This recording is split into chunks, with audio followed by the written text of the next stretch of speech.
হাজারো ব্যথা বেদনার পরে ফিরে আসনি তুমি আপন ঘরে।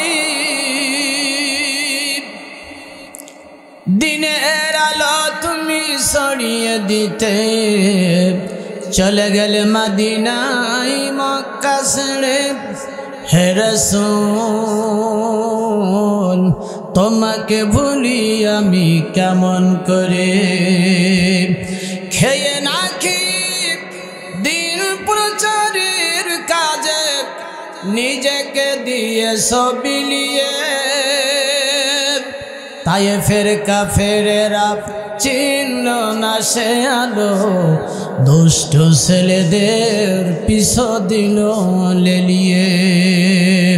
পাথরের আঘাতে ক্ষত বিক্ষত হয়ে সারা শরীর থেকে রক্ত ঝরে। হে রাসূল তোমাকে ভুলি আমি কেমন করে। ১৫০০ বছর আগে আল্লাহ রব্বুল আলামিন কুরআনুল কারীমের ভিতরে বললেন, কাফেররা বলল ওয়াকাল আল্লাযিনা কাফারু, কাফেররা বলল লা তাসমাউ লি হাযাল কুরআন। মুহাম্মদ সাল্লাল্লাহু আলাইহি সাল্লাম যে কোরআনের দাওয়াত দেয়, কোরআনের কথা বলে, লা তাসমাউ তোমরা এটা শুনবে না, এটা শোনা যাবে না, বরং তোমরা কি করবে, লা তাসমাউ লি হাযাল কুরআন, কোরআন শুনো না। মুহাম্মদ সাল্লাল্লাহু আলাইহি সাল্লাম যেখানে কোরআনের কথা বলবে, কোরআনের দাওয়াত দিবে, ওয়ালগাউ ফীহি লাআন্নাকুম তাগলিবুন, সেখানেই তোমরা বাধা দেবে, সেখানে হইচই করবে, হই হল্লোল করবে, চিল্লাফাড়া করবে, যাতে করে মুহাম্মদ সাল্লাল্লাহু আলাইহি সাল্লামের কোরআনের কথা যেন কোনো মানুষের কাছে পৌঁছাতে না পারে। এটা হলো তেলাওয়াতকৃত আয়াতের সরাসরি অর্থ। বিস্তারিত তাফসীরের দিকে এখন আমরা যাই। আল্লাহ নবীর উপরে যখন কোরআন নাযিল হলো, আজকে যারা কোরআন শুনতে এসেছেন, আমি আশা করি একটু যদি নিয়ম মেনে যদি এখানে বসা যায়, প্রত্যেকের জিন্দেগির গুনাহ মাফ হয়ে যাবে এবং প্রত্যেকের নামগুলি জান্নাতের তালিকাভুক্ত হয়ে যেতে পারে।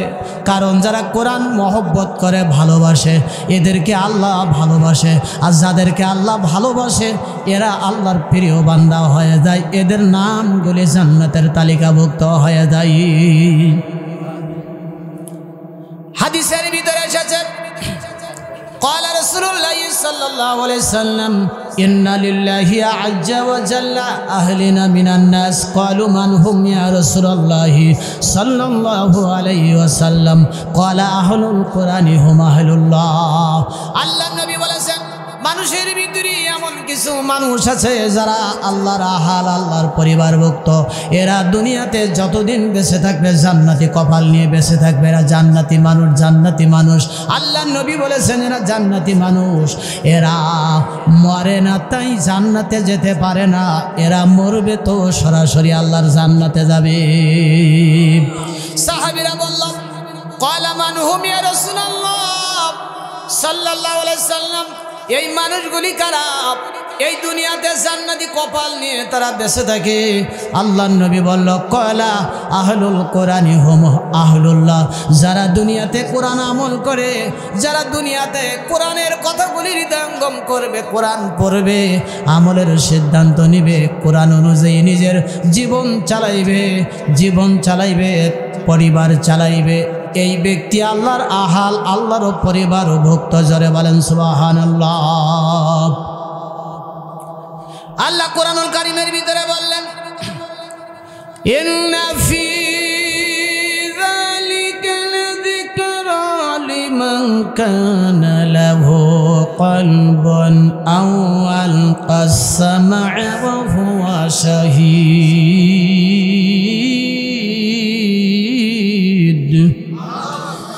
এই কোরআনের ওস্তাদের জন্য, কোরআনের নসিহত তাদের জন্য, কোরআনের মাহফিল তাদের জন্য আল্লাহ স্পেসিফিক বলেছেন কোরআনের ওয়াজ দ্বারা সবাই উপকৃত হতে পারে না, কোরআনের ওয়াজ দিয়ে সবাই লাভবান হতে পারে না। কোরআনের ওয়াজ তাদের জন্য, কোরআনের মাহফিল তাদের জন্য যাদের মধ্যে তিনটা বৈশিষ্ট্য আছে। আল্লাহ পাক বললেন ইন্না ফি যালিকা লা যিকরা লিমান কানা লাহু কলবুন আও আলকাস সামআ ওয়া হুয়া শাহীদ। কোরআনের কথাগুলি যারা অন্তর দিয়ে অনুধাবন করবে, হৃদয়ঙ্গম করবি, কান দিয়ে যারা শুনবে আর আমলের সিদ্ধান্ত নিবে, 3 নম্বর উপস্থিত হবে ওই জায়গায় যেখানে কোরআনের মাহফিলের স্টেজ এবং প্যান্ডেল করা হয়েছে। এই জায়গায় যারা উপস্থিত হবে, এই তিনটা সত্য, তিনটা বৈশিষ্ট্য যাদের ভিতরে আছে, কোরআনের ওস্তাদের জন্য, কোরআনের মাহফিল তাদের জন্য, এদের জিন্দেগির গুনাহগুলি আল্লাহ পাক মাফ করে দিবেন। এই মর্মে একটা যুক্তি দিলে আপনারা বুঝতে পারবেন। এই দুনিয়াতে যারা ভিডিও মোবাইল চালান তাদের ওয়াইফাই নেওয়া লাগে কিনা? বাড়িতে ওয়াইফাই রাউটার বসানো লাগে ওয়ালে বা ঘরের কোনো এক জায়গায়, মাসে মাসে বিল দেওয়া লাগে কিনা? কিন্তু এই ওয়াইফাইয়ের কানেকশন পেতে হলে, মোবাইল চালাতে হলে নির্দিষ্ট এর একটা সীমানা আছে। এখন আপনি মনে করেন এই জায়গায়, এই সুলতানপুর, এখানে আপনার ওয়াইফাই রাউটার এখানে বসানো আছে। আপনি যদি মোবাইল নিয়ে এখন আপনি টার্মিনালে চলে যান, তাহলে কি ওয়াইফাই কানেকশন পাওয়া যাবে? নির্দিষ্ট একটা সীমানার ভিতরে থাকলে যেমন ওয়াইফাইয়ের কানেকশন পাওয়া যাবে, মোবাইল চালানো যাবে, নির্দিষ্ট এই রাউটারের সীমানার বাইরে গেলে যেমন ওয়াইফাইয়ের কানেকশন বিচ্ছিন্ন হয়ে যাবে, ডিসকানেক্ট হয়ে যাবে, তদ্রূপভাবে মুসলমান আজকের এই কোরআনের মাহফিল এটা হচ্ছে এটা একটা রাউটার। এই কোরআনের মাহফিল নামক এই রাউডার এটা একটা রাউডার জোন। এই রাউডারের মধ্যে যদি আপনারা থাকতে পারেন, আপনার রবের সঙ্গে ডাইরেক্ট আপনার কানেকশনও হয়ে যাবে। কোরআনের মাহফিল নামক রাউডারের বাইরে যদি কেউ যান, দুনিয়ার রাউডারের বাইরে নিয়ে সীমানার বাইরে গেলে যেমন মোবাইলের কানেকশন পাওয়া যায় না, এই কোরআনের মাহফিল নামক রাউডারের সীমানার বাইরে যারা থাকবেন, অর্থাৎ প্যান্ডেলের বাইরে, স্টেজ এরিয়ার বাইরে যারা থাকবেন, এরা কিন্তু আপনার সীমানার বাইরে চলে গেলেন রাউডারের, আল্লাহর সঙ্গে আপনারা ডিসকানেক্ট হয়ে যাবে। ডাইরেক্ট যে আল্লাহ রহম এবং বারাকা নাজিল করে কোরআনের মাহফিলে, এর থেকে আপনি বঞ্চিত হয়ে গেলেন। আপনার মতো কপাল পোড়া হতভাগা আর জমিনে হতে পারে না। এই জন্য কোরআনের এই আয়াতের আলোচনা যারা শুনছেন, শ্রবণ করছেন, যাদের কর্ণে কহুরে প্রবিষ্ট হচ্ছে, বিনয়ের সাথে বলবো, যদি এই মাইকের আওয়াজ শুনে থাকেন, আজকে আপনার রবের সঙ্গে ডাইরেক্ট কানেকশন করার জন্য, রহম পাওয়ার জন্য, বারাকা পাওয়ার জন্য, সাকিনা পাওয়ার জন্য, জীবনের গুনাহগুলি মাফ হয়ে যাওয়ার জন্য, আপনারা বাজারঘাট, দোকানপাট, রাস্তাঘাট সব কিছু ছেড়ে এই মুহূর্তে এই কোরআনের মাহফিল নামক রাউডারের সীমানার মধ্যে একটু কষ্ট করে এসে বসে যান। একটু মহব্বতে জিকির করেন লা ইলাহা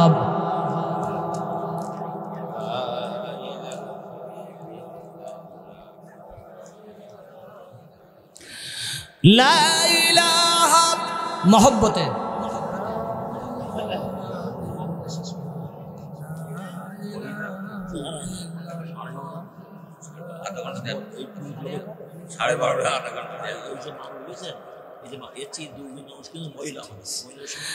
লাভ মহব্বতে লা ইলাহা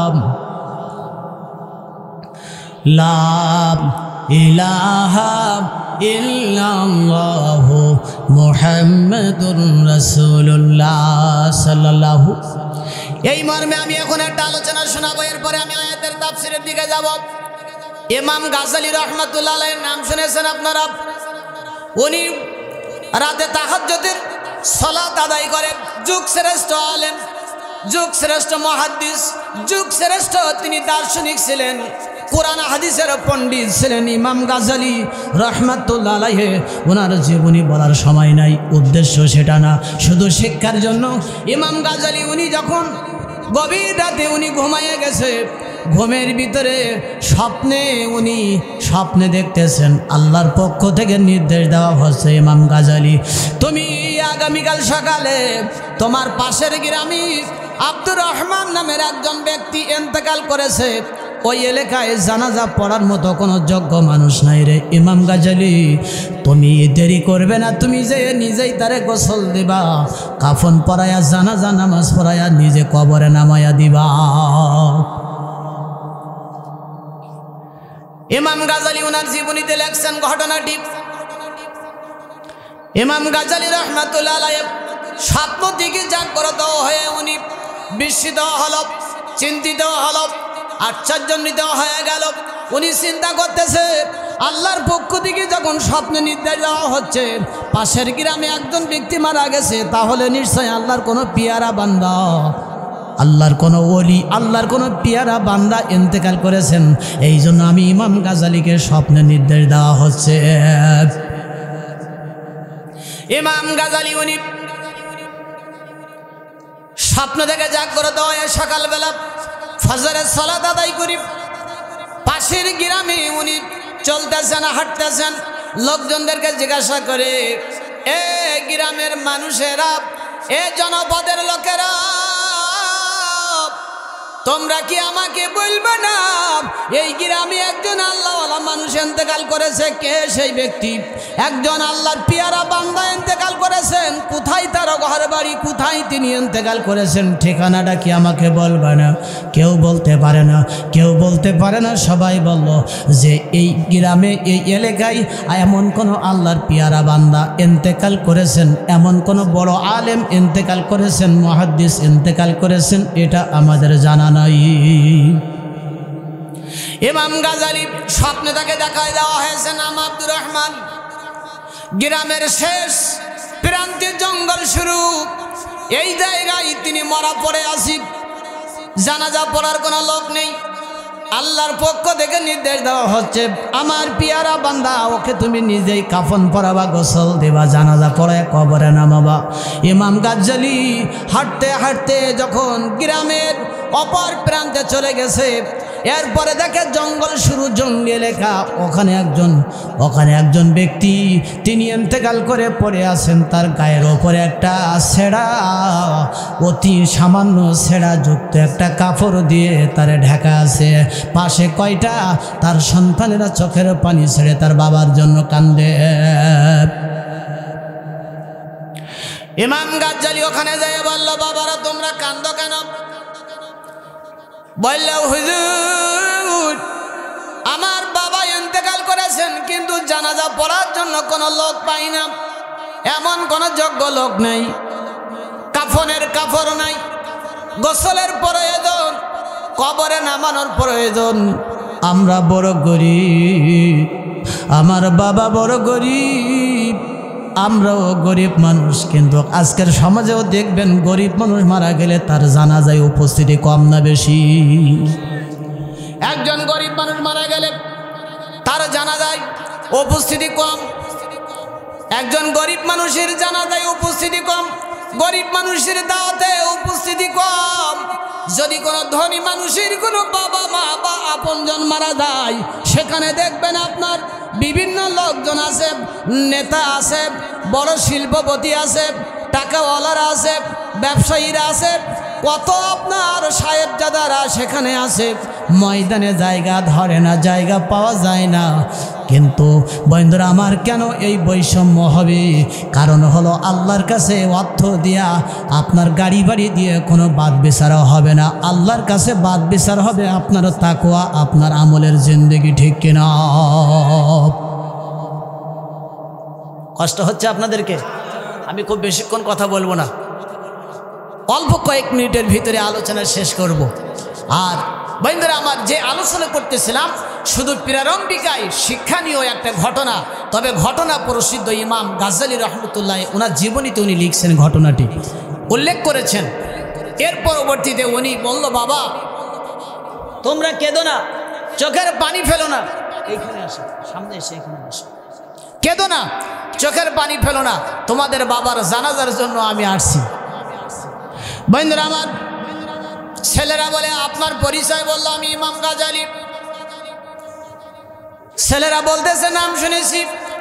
আপনি কি সেই ইমাম গাজালি যিনি যুগ শ্রেষ্ঠ আলেম, যিনি যুগ শ্রেষ্ঠ একজন দার্শনিক ধর্মীয় পণ্ডিত? ইমাম গাজালি বন্ধুরা আমার আর কোনো কথা না বাড়াইয়া ওই লোকটার গোসল দিয়া নিজে কাফন পরাইয়া এরপর কবর খনন করলো। যখন কবরে নেমেছে, কবর থেকে জান্নাতের খুশবু বের হয়। হাদিসের ভিতরে এসেছি ওয়াবশিরু বিল জান্নাহ ওয়ালবিসু বিল জান্নাহ। কিছু মানুষ আছে যারা ইন্তেকাল করে, কবরে রাখার সঙ্গে সঙ্গে তাদের কবরটা জান্নাতের পরিবেশ হয়ে যায় এবং মাদ্দা বাসরিহি, দু চোখ যত দূর যায় ততটুকু কবর প্রশস্ত হয়ে যায়।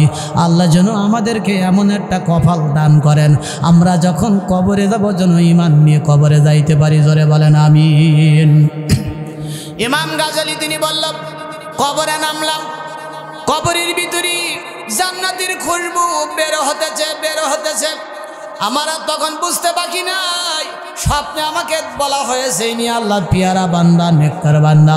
বন্ধুরা আমার, এর পরবর্তীতে যখন ইমাম গাজালি লোকটাকে কবরে নামায়া যখন মাটি দেওয়া হয়ে গেল, এর পরবর্তীতে তার সন্তানদেরকে বলল, বাবা তোমরা আমাকে বলো তোমার বাবা জীবিত থেকে জীবদ্দশায় তিনি কি আমল করেছে, তোমরা কি আমাকে একটু জানাতে পারো?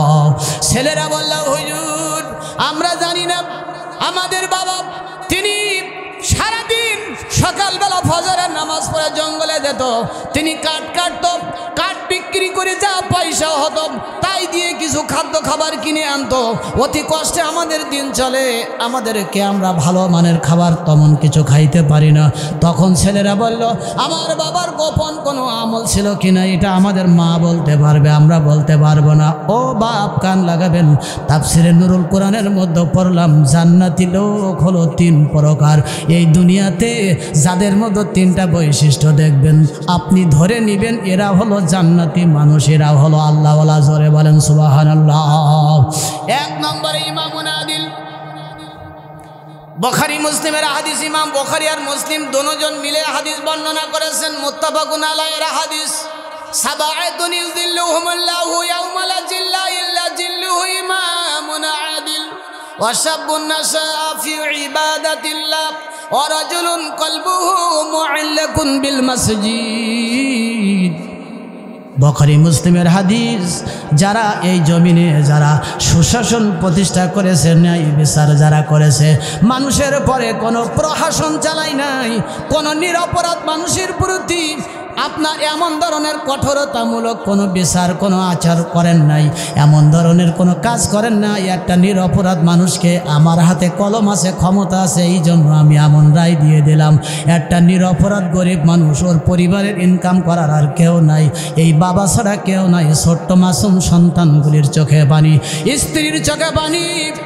আজকের তোমার হাতে কলম আছে, ক্ষমতা আছে, এই জন্য নিরপরাধ মানুষকে তুমি মিথ্যা রায় দিয়ে তুমি তাকে 5 বছর 10 বছর সাজা দিয়েছ। কি জবাব দিবে আল্লাহর কাছে? এই দুনিয়ার থেকে আল্লাহ এই জুলুমের বিচার আল্লাহ পাক জমিন থেকে দেখায় দিবেন। 10 শ্রেণীর মানুষের 10টা পাপের শাস্তি আল্লাহ দুনিয়াতে দেখায় দেয়। এর মধ্যে একটা হলো কোনো মাজলুমের পরে যারা অবিচার জুলুম করেছো, এদের শাস্তি আল্লাহ দুনিয়ার থেকে দেখায় দিবে। জান্নাতি লোক হলো 3 ধরনের। 1 নম্বর হলো যারা ন্যায় বিচার করে, সমস্ত ভয় ভীতির ঊর্ধ্বে থেকে কাউকে কোনো পরোয়া নেই, নির্দিষ্ট একটা তিনি ওয়াতে নির্দিষ্ট তার চিন্তা চেতনা টেন্ডেন্সি মেন্টালিটিগতভাবে তিনি সঠিক রায় দিয়েছে। এই সুবিচারক ন্যায় বিচারক ইনি হলো জান্নাতি মানুষ, জান্নাতি মানুষ, জান্নাতি মানুষ। তোমরা যদি জান্নাতি মানুষ দেখতে চাও, ওই ব্যক্তিকে দেখো যে ন্যায় বিচার করেছে, শুধু ন্যায় বিচারে রায় দেয় নাই, বিচার প্রতিষ্ঠা করেছে, কার্যকর করেছে, যিনি সুশাসন জমিনে প্রতিষ্ঠা করেছে কথা দিয়ে কাজ দিয়ে। এই ব্যক্তি সাধারণ ব্যক্তি না, এ হলো জান্নাতি মানুষ। এটা আমার কোনো কথা না, আল্লাহ এটা কোরআন থেকে তাফসীর থেকে আমি আপনাদেরকে শোনাচ্ছি। 2 নম্বর হলো নিজের অভাব আছে, অনাটন আছে, অনেক কষ্ট আছে, গরিব মানুষ, অনেক খেটে খাওয়া মানুষ, আমার অনেক শ্রমিক ভাইরা আজকের মাহফিলে এসেছেন, আমার অনেক ব্যবসায়িক ভাইরা আজকের এখানে এসেছেন। এই কাঁচামাল ব্যবসায়ী, আজকের কাঁচামাল পাকামাল ব্যবসায়ী কাঁধে করে বস্তা, ঘাড়ে করে কাঁচামাল বহন করে বাজারে বিক্রি করে সততার ভিত্তিতে সঠিক ওজন দিয়ে তারা মালামাল বিক্রি করে যারা মানুষের কাছে যারা বিক্রয় করে মিথ্যার আশ্রয় নেয় নাই, এরা সবাই কিয়ামতে আবু বকরের সঙ্গে জান্নাতে যাবে। আমি দোয়া করে যাই আমার এই বাজারের সব এই সাতক্ষীরার শহর কাঁচা পাকা মাল ব্যবসায়ীদেরকে আল্লাহ সাইয়েদিনা আবু বকরের মতো কবুল করে নাও। বন্ধুরা আমার, জান্নাতি মানুষের 2 নম্বর বৈশিষ্ট্য বলছিলাম, যাদের বন্ধুরা অভাবে অনাটনে নিজে হালাল খাবে, হালাল পন্থায় যিনি রুজি উপার্জন করবে, তার পরিবারের লোকদেরকেও হালাল রুজি তাদের মুখে দিবে, খাওয়াবে। কোনো অবস্থাতে হারাম উপার্জন যিনি করবে না, নিজে খাবে না, আহালকেও খাওয়াবে না, এই লোকটা হলো সাধারণ মানুষ না, এই মানুষটা হলো দুনিয়াতে জান্নাতি মানুষ। আর যে কোনো ইবাদত আর দোয়া কবুলের পূর্বশর্ত হালাল রুজি খাওয়া, মনে থাকবে। কিন্তু দুঃখের বিষয়, আমি হাত জোর করে বলবো, কষ্ট নিয়ে না আমার যত ব্যবসায়ী ভাইরা আছে, সামনে রমাদান আসতেছে, এই রমজান মাসে আমি দেখেছি অনেক ব্যবসায়ী ভাইরা এই রমজান মাসে তারা মূল্যের কি বলে বিভিন্ন পণ্যের দাম তারা বহুগুণে বাড়াইয়া দেয়। বন্ধুরা আমার, অন্য মাসে যে পণ্যের যে খাদ্য সামগ্রীর যে দাম থাকে, রমজানে 3 গুণ বাড়াইয়া তারা বিক্রয় করে। আছে না নেই? জোরে বলেন, আছে না নেই? আমার ব্যবসায়িক ভাইদেরকে আমি বলবো, যদি রমজানের সম্মানার্থে, রোজাদারদের সম্মানার্থে, রোজাদার আল্লাহর মেহমান, তাদের সম্মান করে যদি কম লাভে যদি আপনি এই রমজানে অনেক মিষ্টি কলা জাতীয় খাবার, অনেক খাবার যেইগুলি রোজাদার রাখে, সাহারি করে, ইফতার করে, এটা আপনার একটা সওয়াবের অংশ আমলনামায় আল্লাহ পৌঁছায় দেবে। কম লাভে এই রমজানে কম লাভে ব্যবসা করবেন, বাকি 11 মাস আপনারা ব্যবসা করবেন, তবে রমজান মাসে ব্যবসা করবেন না। শুধুমাত্র রোজাদারদেরকে আপনারা তাদেরকে মেহমানদারি করবেন। ব্যবসায় বরকত দিবেন কে? আমি জানি আমার এই কথাটা আপনারা আমলে নেবেন না, তারপরেও আমাকে বলতে হবে। বলতেছিলাম জান্নাতি লোকের বৈশিষ্ট্য, 2 নম্বর বৈশিষ্ট্য, গরিব অসহায়, এরপরে হালাল রিজিক খায়, যা ইনকাম করে সারাদিন এই মালামাল, কাঁচা মালামাল বিক্রি করে 300-500 যা হয় এই দিয়া দেখবেন সবার শেষে কিছু আপনার ওই যে অবশিষ্ট কিছু তরিতরকারি এইগুলি নিয়ে বাড়িতে আসে, তার মানে বৃদ্ধ বাবা মা সন্তানদের মুখে উঠাইয়া দেয়। হালাল খাবার, এর চেয়ে হালাল খাবার দুনিয়াতে আর হতে পারে না। এ তো জান্নাতি মানুষ, জান্নাতে তো চলেই গিয়েছে এই ব্যক্তি। 3 নম্বরে, যেই ব্যক্তি বিপদে মুসিবতে সুখে দুঃখে ব্যথা বেদনায় বিনয়ী বিনম্র আচরণ করে, কোনো মানুষের সঙ্গে উচ্চস্বরে মানুষকে কষ্ট দিয়ে কথা বলে না। অনেকে আছে দেখবেন রক্তচক্ষু নিয়ে, ভাব সাপ নিয়ে মানুষের সামনে এসে দাঁড়ায়, আছে না নাই? অনেক প্রতিবেশী, অনেক মানুষেরা তার সামনে যেতে কথা বলতে ভয় পায়। এটা কোনো মুসলমানের পরিচয় নয়, এইগুলো হলো ডাকাত। আপনি যদি মুসলমান বলে দাবি করেন, তাহলে আমার কথার অপব্যাখ্যা করার কোনো সুযোগ নাই। আল্লাহর কোরআন হাতে করে বলছি, নিজের থেকে বানিয়ে বলছি না। এটা আমি তাফসিরের ভিতরে কোরআনের মধ্যে নিজে পড়েছি, তাফসিরে পড়েছি, তাই আপনাদের সামনে আমি পেশ করতেছি। জান্নাতি লোকের 3 নম্বর বৈশিষ্ট্য, গরিব দুস্থ অসহায় মানুষ যখন আপনার সামনে আসবে, কোনো বিপদে কোনো মুসিবতে পড়ে যদি আসে, তাদেরকে হাসি মুখে সর্বোত্তমভাবে তাদের কথা বলবেন, পরামর্শ দিবেন। এটা আপনার জন্য শ্রেষ্ঠ ইবাদতে পরিণত হয়ে যাবে। পরিবারের লোকদেরকে ভালো ব্যবহার করুন। এরপরে বাইরে নেতা, বাড়িতে যেও স্ত্রীর সঙ্গে নেতাগিরি করে, আছে না নাই? এমন ধরনের মানুষ আছে না নাই? রাসূলুল্লাহ স্পষ্ট নিষেধ করেছেন, তুমি কখনো ঈমান নিয়ে তুমি কখনো সম্মান এবং মর্যাদা নিয়ে আল্লাহর সামনে দাঁড়াইতে পারবে না। তুমি আসামি হবে, কিয়ামতের ময়দানে জাহান্নামী হতে হবে। তোমার স্ত্রী, তোমার সন্তানগুলি তুমি বাড়িতে আসলে তারা যেন আনন্দিত হয় যে আমাদের বাবার যে শূন্যতা ফিল করবে, বাবা তুমি অনেকক্ষণ কিন্তু বাইরে ছিলে, তুমি আমাদের একটু সময় দাও। স্ত্রী বলবে একটু সময় দাও। কিন্তু অনেক ডাকাতে এরকম আছে, স্ত্রী আর সন্তানগুলি বলে যে বাড়ির থেকে বের হতে পারলে আমরা বাঁচি। আছে না নাই? আছে না নাই? কিন্তু আপনাদের সঙ্গে এই আলোচনার সাদৃশ এটা অ্যাডজাস্ট হবে না, কারণ আপনারও তো সব দেখে মনে হচ্ছে সব ফেরেশতা, আল্লাহওয়ালা, কোনো ভেজাল নাই আপনাদের ভিতরে। কি কষ্ট পাচ্ছেন? রাগ হয়ে যাচ্ছেন? একটু মহব্বতে জিকির করেন লা ইলাহা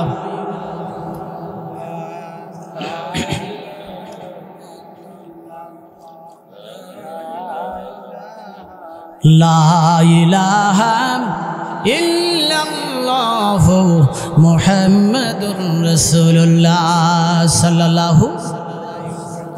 বাইনরা আমার ইমাম গাজালি রাহমাতুল্লাহ আলাইহি এবার বাচ্চাদেরকে বলল তোমাদের মা কোথায়? বলল মা ঘরের ভিতরে। ইমাম গাজালি বাইরের থেকে পর্দার আড়ালে দাঁড়ায় সালাম দিয়ে বলল মা আপনার স্বামী এমন কি গোপন আমল করতো আপনার জানা আছে, দেখা আছে?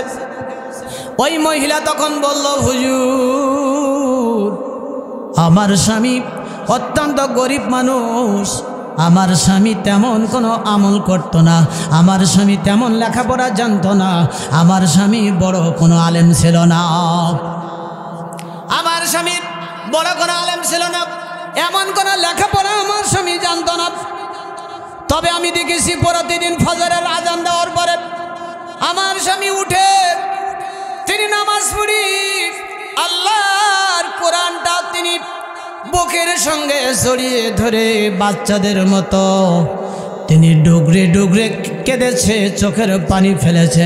এরপরে আল্লাহর কোরআনটা এভাবে করে কোরআনটা খুলেছে, কোরআন খুলে কোরআনের হরফের ওপর উনি আঙ্গুল বোলাইতো আর চোখের পানি ছেড়ে কাঁদতো। আর আমার স্বামী বলতো রব্বে কারীম তুমি আমাকে তুই এমন কোনো বড় আলেম বানাও নাই, আমাকে শিক্ষিত বানাও নাই, আমি আলেম হতে পারি নাই, আমি কোনো শিক্ষিত ব্যক্তি হতে পারি নাই, কিন্তু আমি মূর্খ হলেও রব আমি যতটুকু জানি যতটুকু জ্ঞান আছে এটা বুঝি।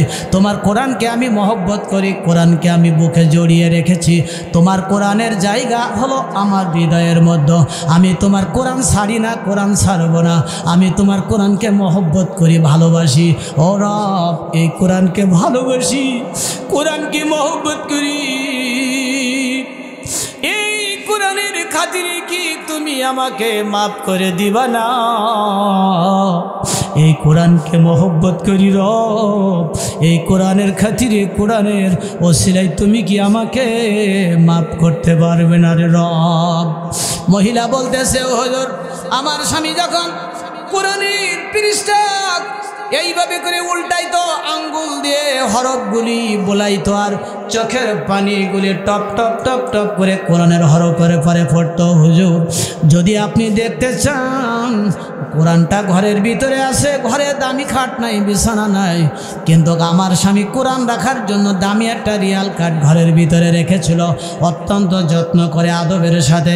আমার স্বামীর 30 পারা কোরআন যদি আপনি খোলেন দেখতে পাবেন এমন কোনো আয়াত নাই, এমন কোনো হরফ নাই যে হরফের ওপরে আমার স্বামীর চোখের পানির ছাপ নাই। আমি ওয়াজটা কেন করলাম আপনাদেরকে বোঝানোর জন্য। কোরআনকে তো আমরা আজকে ভুলেই গিয়েছি। ইমাম গাজালি বললাম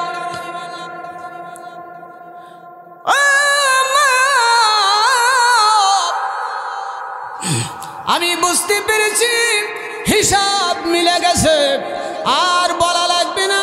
কোরআনের এই মহব্বতের কারণে কোরআনকে বুকে জড়িয়ে কেঁদেছে, এই কোরআনের এই মহব্বতের কারণে, কোরআনের ভালোবাসার কারণে ইদহুম ইয়াসজুদুন। আল্লাহ রাব্বুল আলামিন তাকে এই সম্মান এই মর্যাদা বাড়িয়ে দিয়েছে, আল্লাহর পেয়ারা বান্দায় সে পরিণত হয়ে গেছে। ইয়া ইলাহি ইয়া ইলাহি তো মেরা सत्तर है या इलाही तो मेरा गफ्फार है या इलाही तो मेरा सत्तर है या इलाही तो मेरा गफ्फार है। বন্ধুরা আমার আরেকটা ছোট্ট ঘটনা বলে মূল তার তাফসিরের দিকে যাব, আমি কান লাগাবেন। মালিক ইবনে দিনারের নাম শুনেছেন আপনারা? মালিক ইবনে দিনারের নাম শুনে নাই এমন কোন আলেম নেই পৃথিবীতে। অনেক বড় আলেম তিনি, অনেক বড় মুহাদ্দিস তিনি। মালিক ইবনে দিনার উনি একদিন বাড়ির থেকে বেরিয়েছেন, লক্ষ্য করল বাড়ির পাশে কবরস্থানের মাঝখানে বসে বসে দুইজন ব্যক্তি খাতা কলম নিয়ে হিসাব করে। মালিক ইবনে দিনার বাড়ির থেকে বেরিয়ে উনি দেখতে পাইল দুইজন ব্যক্তি কবরস্থানের মাঝখানে বসে বসে লেখালেখি করে। মালিক ইবনে দিনার বলল, তোমরা কারা? তোমাদেরকে তো চিনলাম না, তোমরা কারা, কোত্থেকে এসেছো? তোমাদের দেখে তো মনে হয় না তোমরা এই গ্রামের মানুষ, অপরিচিত মনে হয়। তবে হিসাব কিতাব বাড়িতে করো, ব্যবসার প্রতিষ্ঠানে করো, বাড়িতে করো, ঘরে করো, কবরস্থানের মাঝখানে বসে বসে কিসের হিসাব করো? তোমরা কি হিসাব মিলাও? কোনো কথা বলে না, কথা বলে না, কোনো আওয়াজ নাই। মালিক ইবনে দিনার সরাসরি কবরস্থানের মাঝখানে ওই দুই ব্যক্তির কাছে চলে গেল, যে বলল, তোমরা কারা, কেন কথা বলো না? তোমাদেরকে তো চিনতে পারি না, দেখে তো মনে হয় না তোমরা এই এলাকার মানুষ। ওই দুইজন ব্যক্তি বলল, এ মালিক ইবনে দিনার, আমরা এই গ্রামের মানুষ না, আমরা কোনো সাধারণ মানুষ না। আল্লাহ রহমের ফেরেশতা, মানুষ রূপী ফেরেশতা আল্লাহ রব্বুল আলামিন আমাদেরকে এখানে পাঠিয়েছেন একটা বিষয়ে। সেই বিষয় হলো এই গ্রামের মধ্যে কারা ইমানদার মানুষ, এদের তালিকা করার জন্য। যারা মারা গেছে ইমানদার কারা কারা, এদের তালিকা প্রস্তুত করার জন্য আল্লাহ রব্বুল আলামিন আমাদেরকে এই দায়িত্ব দিয়ে কবরস্থানে এখানে পাঠিয়েছে। মালিক ইবনে দিনার বলল, মানুষ রূপী রহমের ফেরেশতা, আমি মালিক ইবনে দিনার, আমিও এই গ্রামের মানুষ। আমার নামটা ইমানদারদের তালিকার মধ্যে আছে কিনা একটু কি দেখা যায় না? খাতার পৃষ্ঠা উল্টায় উল্টায় একটু দেখো, আমার নামটা ইমানদারদের নামের তালিকার মধ্যে আছে কিনা। বাইন্দরা আমার ফেরেশতারা খাতার পৃষ্ঠা উল্টায় উল্টায় উল্টায় উল্টায় সব খাতা সব দেখলো, দেখার পরে বলল, মালিক ইবনে দিনার, খাতার পৃষ্ঠা উল্টাইলাম, সব সিরিয়াল দেখলাম, কিন্তু কোথাও তোমার নাম নাই, ইমানদারদের তালিকার মধ্যে তোমার নাম পাওয়া যায় না। মালিক ইবনে দিনার তখন হাতটা এঁটে ধরে বলল, ও মানুষ রূপী ফেরেশতা, আল্লাহ রহমের ফেরেশতা, আমি মালিকের নামটা সামনে নয়, মাঝেও নয়, উপরে নয়, একেবারে লাস্ট যে ইমানদারের নাম লিখেছো তোমাদের খাতায়, ওই লাস্ট ইমানদার ব্যক্তির নামের নিচে একটু ছোট ছোট করে, একটু চেপে চুপে আমার নামটাকে একটু লিখে দেওয়া যায় না? এই কথা যখন বলেছি, রহমের ফেরেশতারা বলতেছি, রব্বি কারীম, মালিক ইবনে দিনার হাত চেপে ধরেছি, আমাদের কাজ করতে দেয় না। আল্লাহর অর্ডারে দুই ফেরেশতা গায়েব হয়ে গেল, অদৃশ্য হয়ে গেল। মালিক ইবনে দিনার কাঁদতে কাঁদতে তিনি মসজিদে যায়া তিনি চোখের পানি ছেড়ে কাঁদে আর বলে, আল্লাহ, এত ইবাদত করলাম, রোনাজারি করলাম, এত তাহাজ্জুদ পড়লাম, এখনো ইমানদারদের তালিকার মধ্যে নামটা অন্তর্ভুক্ত করতে পারি নাই। বুঝেছি গো, বুঝেছি রব, আমার আরও কাঁদতে হবে, আরও সিজদা দিতে হবে, আরও মুজাহিদা করা লাগবে। আমি আজকের মালিক ইবনে দিনার প্রতিজ্ঞা করতেছি, বাড়ি যাব না, ঘরে যাব না, মসজিদে থাকবো, সারাদিন রোজা রাখে, একটু খেজুর খুরমা পানি দিয়ে ইফতার করে, গোটা রাত মসজিদে রোনাজারি করে, কাঁদে কাঁদতে কাঁদতে। বন্ধুরা আমার এইভাবে কয়দিন হয়ে গেল, গভীর রাতে স্বপ্ন দেখতেছি ওই দুইজন মানব রূপে ফেরেশতা মালিক ইবনে দিনারের কাছে এসে ওখানে তানারা দাঁড়ায় আছে। তখন ফেরেশতা বলতেছেন, মালিক ইবনে দিনার, এত কেন কান্নাকাটি করো, এত কেন চোখের পানি? তখন মালিক ইবনে দিনার বলল, আমি তো আল্লাহকে বলেছি, তোমরাও সাক্ষী থাকো, আমি মালিক ইবনে দিনার বড় কোনো আলেম না, আমি জ্ঞানী কোনো ব্যক্তি না, আমি তো ইমানদার হতে পারি নাই, তবে ওয়াকুনু মা'আস সাদিকিন। আল্লাহ কুরআনুল কারীমের ভিতরে বলেছেন যে, ইয়া আইয়ুহাল্লাযীনা আমানুত্তাকুল্লাহ ওয়াকুনু মা'আস সাদিকিন। আল্লাহ ইমানদার ব্যক্তিরা আমি আল্লাহকে ভয় করো, আর দুনিয়াতে যারা সলিহীন নেককার যারা আল্লাহওয়ালা এদের সঙ্গে উঠা বসা করবা, বন্ধুত্ব করবা, এদের সঙ্গে তোমার সম্পর্ক হবে। যারা নামাজ পড়ে না, ইসলামের সঙ্গে যাদের সম্পর্ক নেই, কোরআনের সঙ্গে যাদের সম্পর্ক নেই, এদের সঙ্গে তোমার বন্ধুত্ব করা যাবে না, উঠা বসা করা যাবে না, এদের সঙ্গে সম্পর্ক করা যাবে না। এটা আমি বলি নাই, এটা আল্লাহ বলেছেন, আল্লাহর কোরআন বলেছে। মালিক ইবনে দিনার বলতেছে, আল্লাহ আমি যদিও আলেম না, আমি আলেমদের মহব্বত করি, আমি ইমানদার আল্লাহওয়ালাদের সহবতে থাকি, তাদের খেদমত করি, তাদের ভালোবাসি। আল্লাহ তুমি আমার নামটা বাদ দিও না। উনি কাঁদতেছে। তখন ওই দুইজন ফেরেশতা বলতেছে, মালিক ইবনে দিনার আর কেঁদো না, চোখের পানি ফেলো না, আমাদের খাতায় তোমার নাম নেই, তাতে কি হয়েছে? আমরা এখন আল্লাহর আরশে আজিম থেকে আসতেছি, আল্লাহর আরশে আজিমে যে পাক্কা রেজিস্টার খাতা আছে, ওই খাতায় তোমার নামটা ইমানদারদের তালিকাভুক্ত হয়ে গেছে।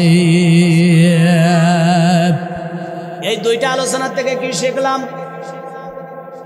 এখানে শিখলাম আলেম ওলামা যারা, তাদের সম্মান করতে হবে, মহব্বত করতে হবে, তাদের সঙ্গে নামাজি আল্লাহওয়ালা ইসলামপন্থী যারা, তাদের সঙ্গে মহব্বত থাকতে হবে, উঠা বসা করতে হবে, বন্ধুত্ব করতে হবে।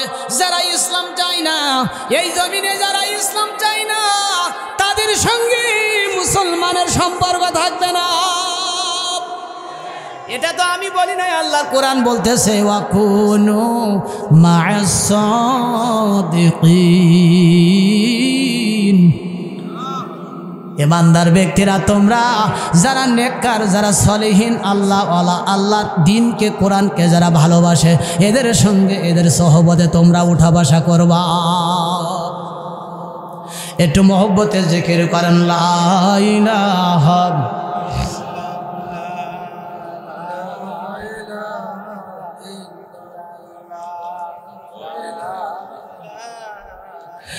লা ইলাহা ইল্লাল্লাহু মুহাম্মাদুর রাসূলুল্লাহ সাল্লাল্লাহু।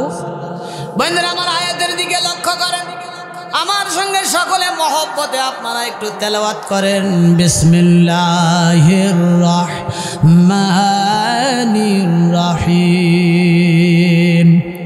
এই যে একবার বিসমিল্লাহ বললেন, 4000 নেকি আল্লাহ পাক আপনার আমলনামায় দান করেছেন। একবার বিসমিল্লাহির রহমানির রহিম বলেছেন, 4000 সগীরা গুনাহ আল্লাহ মাফ করে দিয়েছেন।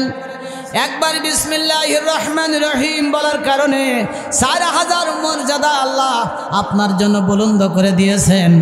বন্ধুরা আমার, আয়াতটা এবার আপনারা তেলাওয়াত করুন, প্রত্যেকটা হরফে হরফে 10টা করে নেকি আল্লাহ দান করে দিবেন। ওয়াকালাল্লাযীনা কাফারু লা তাসমাউ লিহাযাল কুরআনি ওয়ালগাউ ফীহি লাআল্লাকুম তাগলিবুন। 1500 বছর আগে কাফেররা অর্ডিনেন্স জারি করলো, মুহাম্মদ সাল্লাল্লাহু আলাইহি ওয়াসাল্লাম যেখানে কোরআনের কথা বলবে, দাওয়াত দেবে, বাধা দিবা, সেখানে তোমরা হই হল্লোড় করবা, চেল্লাফাড়া করো, যাতে করে মুহাম্মাদের কোরআনের কথা যেন কোনো মানুষের এখানে না পৌঁছায়, তাহলে তোমরা বিজয়ী হবে। ধরে কন্যা উযুবিল্লাহ। বিশ্বনবীর উপরে যখন কোরআন নাযিল হলো, একদিন আল্লাহ নবীকে পাওয়া যায় না, উনি বাড়িতে নেই, ঘরে নেই। মা খাদিজা তিনি বেরিয়ে গেছে। আজকের সারাদিন স্বামী বাড়ি আসে নাই, রহমতের নবী বাড়ি আসে নাই। আম্মা খাদিজা পেরেশান হয়ে বাড়ির থেকে বেরিয়ে উনি খুঁজতেছেন রহমের নবী কোথায় গেল। বন্ধুরা কিছু দূর যে পাহাড়িয়া এলাকায় দেয়, বন্ধুরা আমার, হেরা গুহার আশপাশে যে মা খাদিজা, ওখানে কিছু লোক আছে, ওদের কাছে জিজ্ঞাসা করে, তোমরা কে বলতে পারো আমার স্বামী মুহাম্মদ সাল্লাল্লাহু আলাইহি ওয়াসাল্লাম কোথায় আছে, দেখেছো নাকি, এই পথ দিয়ে যেতে দেখেছো? রাখালেরা বলে যে মুহাম্মদ সাল্লাল্লাহু আলাইহি ওয়াসাল্লামকে আমরা দেখেছি, এই গুহার ভিতরে তিনি প্রবেশ করেছে, আর সারাদিন এর থেকে তিনি আর বের হয় নাই। মা খাদিজা ওখানে চলে গেল, যে দেখে আল্লাহর নবী তিনি ধ্যানমত্ত, ওই গুহার ভিতরে তিনি চোখের পানি ছেড়ে কান্দেন। মা খাদিজা তিনি বুঝতে পেরেছি তার রবের সঙ্গে, এখানে রবের সঙ্গে তার কথোপকথন হচ্ছে, এই পরিবেশ হয়েছে। বন্ধুরা আমার, মা খাদিজা দৌড়ায় বাড়ি আসলো। তিনি নবীকে কোনো ডিস্টার্ব করলেন না, বরং পানি আর খাবার নিয়ে মা খাদিজা গুহার মুখে চলে গেল। এখানে একটা আন্ডারলাইন করতে হবে, সেটা হলো হীরা গুহাটা একজন হাজিকে 1 থেকে 1.5 ঘন্টা 2 ঘন্টা লাগে উঠতে। যারা হাজি যারা গেছেন হীরা গুহায় উঠেছেন, 3 মাইল প্রায় উঁচু হীরা গুহারটা এই জমিন থেকে। কিন্তু মা খাদিজা বলল, আমি যখন নবীর জন্য পানি আর খাবার নিয়ে যাইতাম, আমি হীরা গুহায় পা দিতাম, চোখের পলকে, সেকেন্ডের মধ্যে চোখের পলকে আল্লাহ আমাকে নবীর কাছে পৌঁছায়া দিত। বন্ধুরা আমার, আপনারা যারা লিফটে উঠেছেন, লিফটে 10 তলা 20 তলা বিল্ডিংগুলি কয়েক সেকেন্ডের ভিতরে আপনারা উঠে যান। এই লিফটের সে আরো অতি দ্রুত। মা খাদিজা বলল, এত উঁচু পাহাড় 1.5 থেকে 2 ঘন্টা সময় লাগে হীরা গুহায় উঠতে। কিন্তু আমি খাদিজা নবীর জন্য যখন পানি আর খাবার নিয়ে যাইতাম, আমি গুহায় যখন ওই পাহাড়ে হীরা গুহায় ওঠার জন্য পাহাড়ে যখন পা ওঠা রাখতাম, মুহূর্তের মধ্যে চোখের পলকে আমাকে আল্লাহ রব্বুল আলামিন নবীর কাছে পৌঁছায় দিত। মা খাদিজা পানি আর খাবার নিয়ে আল্লাহ নবীর জন্য তিনি নিয়ে যাচ্ছেন। জিবরাইল বলতেছে, হুজুর আমি চলে যাচ্ছি, ওই খাদিজা আসতেছে, আপনি খাদিজা আসলে বলবেন আল্লাহ রব্বুল আলামিন খাদিজাকে সালাম জানিয়েছে। শুধু আল্লাহ নয়, আমি জিবরাইলের সালামটা খাদিজাকে পৌঁছায় দেবেন। আমার মায়েরা বোনেরা, খাদিজা গুহার মুখে দিয়ে নাস্তা নিয়ে হাজির। আল্লাহ নবী বলল, খাদিজা এই মাত্র জিবরাইল চলে গিয়েছে, আল্লাহ রব্বুল আলামিন তোমাকে সালাম জানিয়েছে। জিবরাইলও সালাম জানিয়েছে। খাদিজা চোখের পানি ছেড়ে কান্দে আর বলে, ইয়া রাসূলুল্লাহ সাল্লাল্লাহু আলাইহি সাল্লাম, আমার নারী জন্ম সার্থক হয়ে গেছে, আল্লাহর সালামের জবাবটা আপনি দিয়ে দেন। জিবরাইলকে ওয়া আলাইকুমুস সালাম বলে জবাব দিয়ে দেন। খাদিজা চলে এলো, ওহী নাযিল হয়ে গেল। বিশ্বনবী ওইখান থেকে বাড়িতে এসে তিনি খাদিজাকে বলল, খাদিজা আল্লাহ রব্বুল আলামিন আমাকে নবুয়ত দিয়েছে, তুমি কি আমার নবুয়তের স্বীকৃতি দেবা? খাদিজার 2 চোখ দিয়ে টপ টপ করে পানিগুলি পড়তেছিল। আল্লাহ নবী বলল, খাদিজা কাঁদো কেন? খাদিজা বলল, আগে আল্লাহ নবী 15টা বছর আপনার সঙ্গে আমি ঘর সংসার করেছি। দিনের বেলায় আপনার চরিত্র দেখেছি, রাতের বেলায় আপনার চরিত্র দেখেছি। 15টা বছরের মধ্যে আপনার জবান দিয়ে আমি কোনোদিন একটা মিথ্যা কথা শুনি নাই, বেহুদা কথা শুনি নাই, বাজে কথা শুনেন। নেতা কাকে বলে? আপনি কোন নেতার আদর্শ মানবেন? খাদিজা সাক্ষ্য দিচ্ছেন, সার্টিফিকেট দিচ্ছেন, আমার স্বামী মুহাম্মদ সাল্লাল্লাহু আলাইহি ওয়াসাল্লাম 15টা বছরের মধ্যে তার জবান দিয়ে কোনোদিন একটা মিথ্যা কথা শুনি নাই, বেহুদা কথা শুনি নাই, বাজে কথা শুনি নাই। 15টা বছর দিনের বেলা রাতের বেলায় আপনার চরিত্র দেখেছি, প্রমাণ হয়ে গেছে আপনি আল্লাহর নবী, তাতে কোনো সন্দেহ নাই। খাদিজা বলল, আমারে পড়ায়া দেন লা ইলাহা ইল্লাল্লাহু মুহাম্মাদুর রাসূলুল্লাহ সাল্লাল্লাহু। খাদিজা কালেমা পড়ল। আল্লাহর নবী চোখের পানি ছেড়ে কান্দি। মা খাদিজা তিনি নবীকে ডেকে ডেকে বলল, এ রাসূলুল্লাহ সাল্লাল্লাহু আলাইহি সাল্লাম, আপনি কেন কাঁদেন? চোখের পানি ফেলে কেন কাঁদেন? আল্লাহর নবী বলল, খাদিজা আমার জীবন সার্থক হয়ে গেছে। মক্কার জমিনে যদি আজকের আর কেউ কালেমা না পড়ে, অন্তত আমার আর কোনো ব্যথা নেই, দুঃখ নেই। কারণ হলো আমার নিজের ঘরের বিবি, আমার স্ত্রী খাদিজা কালেমা পড়েছে, মুসলমান হয়েছে। আমার খাদিজা আমার নবুয়তের স্বীকৃতি দিয়েছে। আমার জীবনে আর কোনো দুঃখ নেই। এর পরবর্তীতে আল্লাহ নবী যখন দাওয়াত দিতে লাগলাম, কাফির বেঈমান বেঈমানেরা নবীর দাওয়াতের তারা বিরোধিতা করতে লাগলো আর বলল, মুহাম্মদ তোমার দাওয়াত চলবে না। আল্লাহ নবী যখন তিনি নবীজি যখন তার ভাঙ্গা কুটিরের ভিতরে তিনি কোরআন তেলাওয়াত করে, ওই সময় আবু জাহেল পাগলের মতো হয়ে, ওই সময়ে মক্কার একজন শ্রেষ্ঠ একজন কবি ছিল, নাম তার ওলীদ বিন মুগীরা। কয়েকজন ওলীদ বিন মুগীরা ছিল, তার মধ্যে একজন ওলীদ বিন মুগীরা তিনি ধর্মীয় পণ্ডিত ছিলেন, তিনি অনেক বড় সাহিত্যিক কবি ছিলেন। আবু জেহেল ওলীদ বিন মুগীরার কাছে যে বলল, ওলীদ বিন মুগীরা তোমার কবিগিরির জাতমান শেষ হয়ে যাবে, আমাদের তো সিয়ার আর থাকবে না। কারণ হলো মুহাম্মদ বাপদাদার ধর্ম তিনি ত্যাগ করে নতুন ধর্ম কোরআনের প্রচার করে দাওয়াত দেয়, যেই তেলাওয়াত শুনে সেই মুহাম্মাদের সে দলভুক্ত হয়ে যায়। সুতরাং এই ওলীদ বিন মুগীরা তুমি একজন বড় কবি, একজন বড় পণ্ডিত, মুহাম্মাদের কোরআন তেলাওয়াতে ভুল ধরতে হবে যেইভাবে হোক। একবার যদি ভুল ধরা যায় তাহলে মুহাম্মদ আর কোরআনের দাওয়াত দিতে পারবে না, আমাদের আর গদিও নরবরে হয়ে যাবে না, আমাদের সিয়ারও ঠিক থাকবে, স্থায়ী হয়ে যাবে সিয়ার, আর কোনো সমস্যা নাই। এইটার জন্য তোমার কত টাকা লাগবে কবি, তুমি একটু যাও, মুহাম্মাদের কোরআন তেলাওয়াতে একটু ভুল ধরতে হবে। আবু জেহেল ওলীদ বিন মুগীরাকে নিয়ে গেছে নবীর কোরআনে ভুল ধরার জন্য। আল্লাহর নবী তিনি গভীর রাতে তিনি তার ভাঙ্গা কুটিরে ভিতরে বসে বসে তিনি কোরআন তেলাওয়াত করতেছেন, এই আয়াতগুলি পড়তেছিলেন, বিসমিল্লাহির রহমানির রহিম,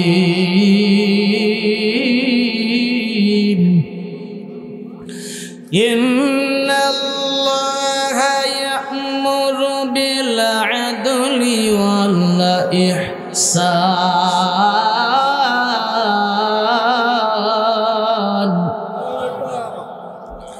ওয়া ইতা'i যিল কুরবা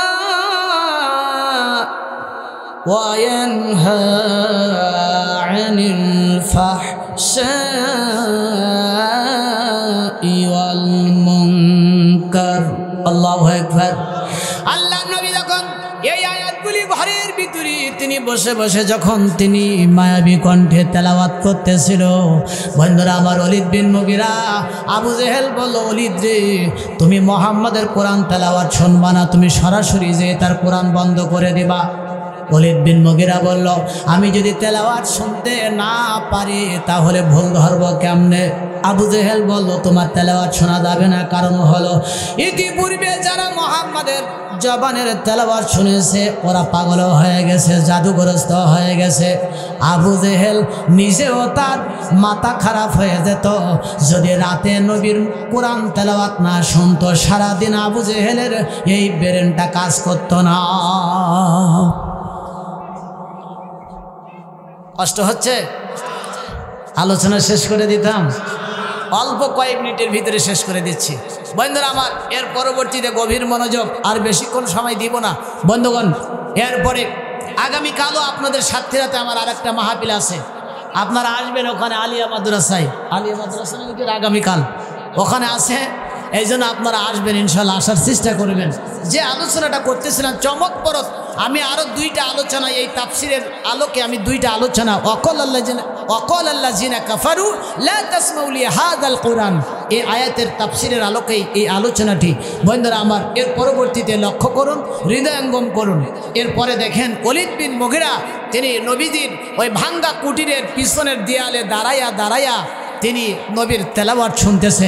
আবু জেহেল চিন্তা করতেছে যে হিতে বিপরীত হয়ে যায় নাকি, যেইভাবে মনোযোগ সহকারে কোরআন শুনতেছে ও তো মুহাম্মাদের দলভুক্ত হয়ে যেতে আনছি কি মুহাম্মাদের কি ভুল ধরার জন্য।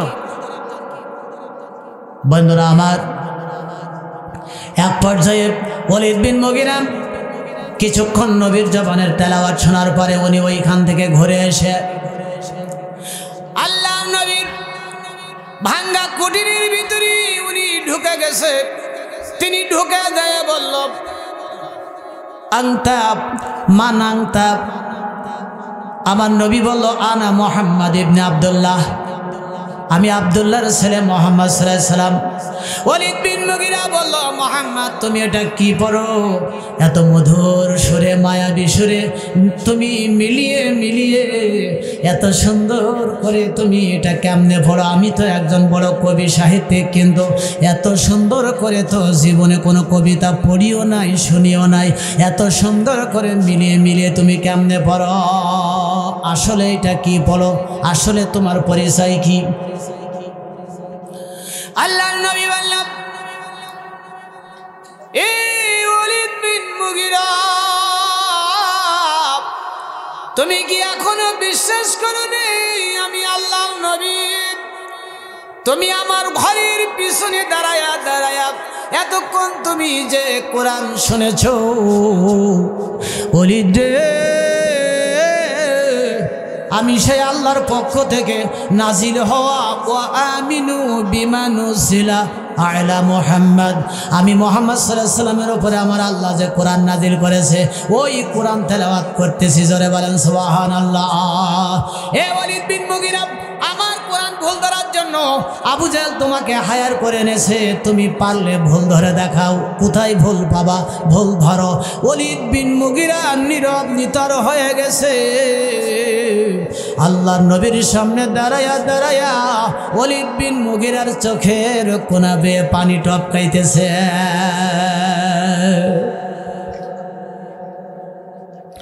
বাইন্দরা আমার ওয়ালিদ বিন মুগিরা বললাম, ওগো আল্লাহর নবী, আমি বুঝতে পেরেছি আর বোঝার বাকি নেই, আমি এমনি খালি ফিরে যাব না। আমাকে কালেমা পড়ায়া মুসলমান বানায়া দেন। লা ইলাহা ইল্লাল্লাহু মুহাম্মাদুর রাসূলুল্লাহ, লা ইলাহা ইল্লাল্লাহ। জোরে জোরে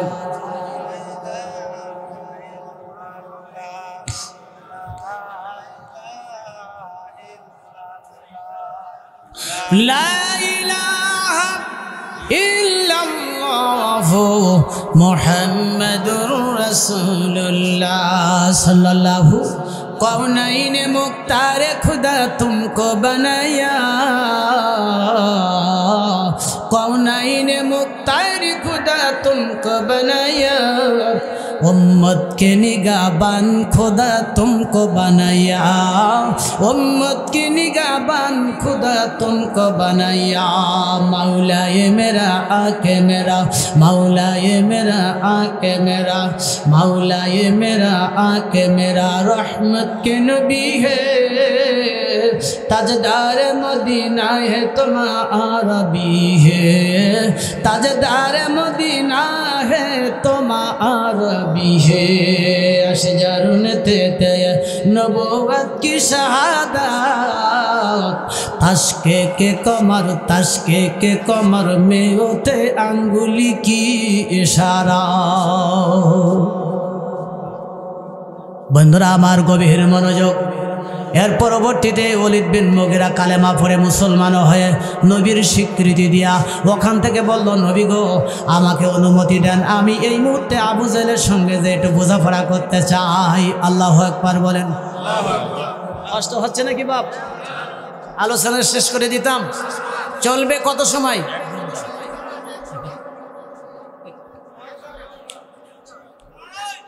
আচ্ছা ঠিক আছে ঠিক আছে, আমি আপনাদের সেই কথাই হবে ইনশাআল্লাহ। যত দ্রুত পারি আমি আলোচনা শেষ করতেছি। এরপরে মজার ঘটনা দেখেন, ওয়ালিদ বিন মুগিরা ওইখান থেকে বেরিয়ে এসেছে আবু জাহেলের সঙ্গে বোঝাপড়া করবে। কার সঙ্গে? ওয়ালিদ বিন মুগিরা বললাম, আগে আল্লাহর নবী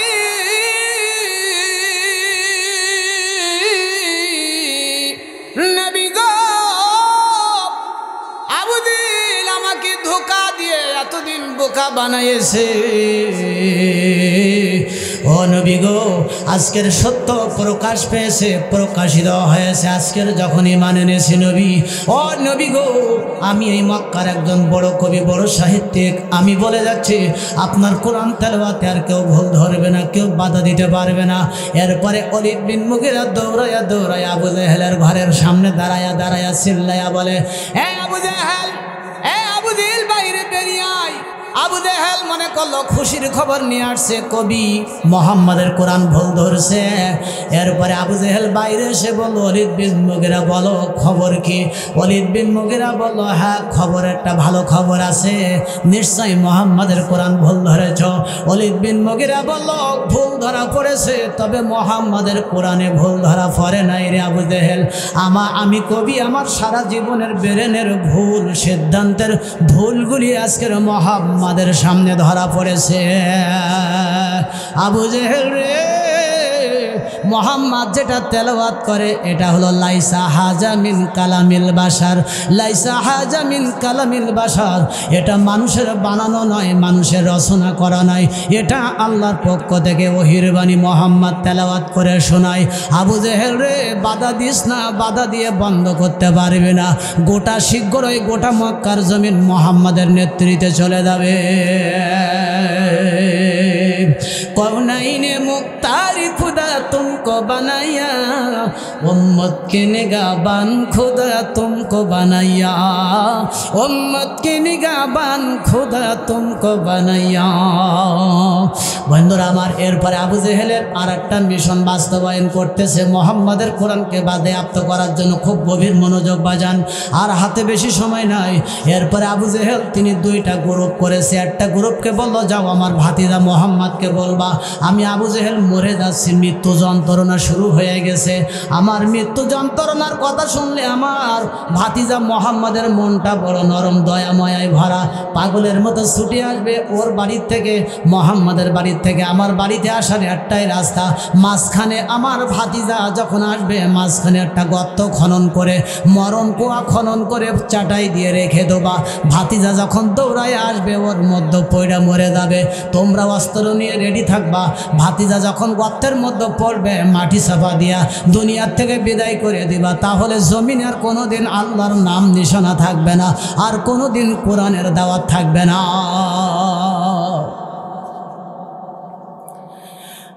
আবু জেহেলের পরামর্শ অনুযায়ী নেতারা, তার কর্মীরা নবীর বাড়িতে দিয়ে বলল, মুহাম্মদ তোমার চাচা আবু জেহেল তিনি মৃত্যু যন্ত্রণায় ছটফট করতেছে, তোমার হাতের পরশ পেতে চাই, তোমার চাচা কালেমা পড়তে চাই, মুসলমান হবে মৃত্যুর আগে একবার। চলো মোহাম্মদ, তোমার চাচা মৃত্যুর আগে একটাই আক্ষেপ, একটাই তার আশা হলো, একটাই মনের বাসনা, তোমাকে এক নজর চোখে দেখতে চাই। আল্লাহ নবী, দয়ার নবী, মায়ার নবী তিনি শুনে বলল, চলো আমার চাচা আমারে দেখতে চাই মৃত্যুর আগে, যদি চাচারে কালেমা পড়াইতে পারি খুব ভালো হবে। নবী রাহমাতাল লিল আলামিন, আপনি উম্মতের জামি, গুনাহগারের অতি আপনজন। বন্ধুরা আমার, আল্লাহর নবী এইবার যখন বাড়ি থেকে রওনা হয়ে গেছে, যেতে যেতে যখন গর্তের ওপরে চাটাই দিয়ে রেখেছে, বোঝা যাবে না বাইরের থেকে। আল্লাহর নবী যখন চাটের উপরে পা দিবে, একটা পা দিলেই কদম তুললেই গর্তের মধ্যে নবী পয়রা যাবে। এমন সময় জিবরাইল এসে বলতেছেন, হুজুর আবু জেহেল কিচ্ছু হয় না, সে ধোকা দিয়ে আজকের আপনারে দুনিয়ার থেকে বিদায় করতে চাই, আপনি ঘুরে যান, ঘুরে বাড়ি চলে যান, আবু জেহেলের কিছুই হয় নাই। मौलाए मेरा, मौलाए मेरा, आके मेरा रहमत की नबी है, ताजदार मदीना है तुम्हारा भी है, ताजदार मदीना है तुम्हारा भी है। বন্ধুরা আমার, এবার দেখেন আল্লাহর নবী যখন ঘুরে চলে যাচ্ছে, আবু জেহেল বারান্দা থেকে দেখে উনি উঠে দৌড়ায়া নবীকে ধরতে যায়, কিন্তু আবু জেহেলের এই স্মৃতির থেকে আল্লাহর ধরা বড় কঠিন ধরা, আল্লাহর মার বড় কঠিন মার। আল্লাহ যখন ধরবে রে বাপ, গোটা পৃথিবীর সবাই মিলেও ছুটাইতে পারবে না।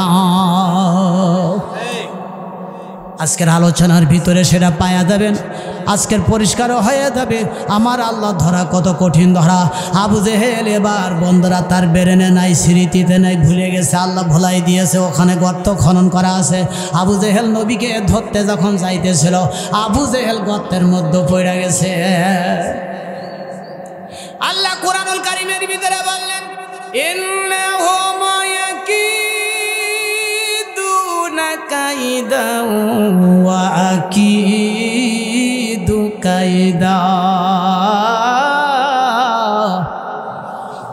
আমার আল্লাহ ডাক দিয়ে বলে, নবী ওরা আপনারে হত্যা করতে চায়, ওরা কোরআনের দাওয়াত ইসলামের দাওয়াতকে ওরা মিটিয়ে দিতে চায়। যত ষড়যন্ত্র করুক না কেন ওরা কিছুই করতে পারবে না।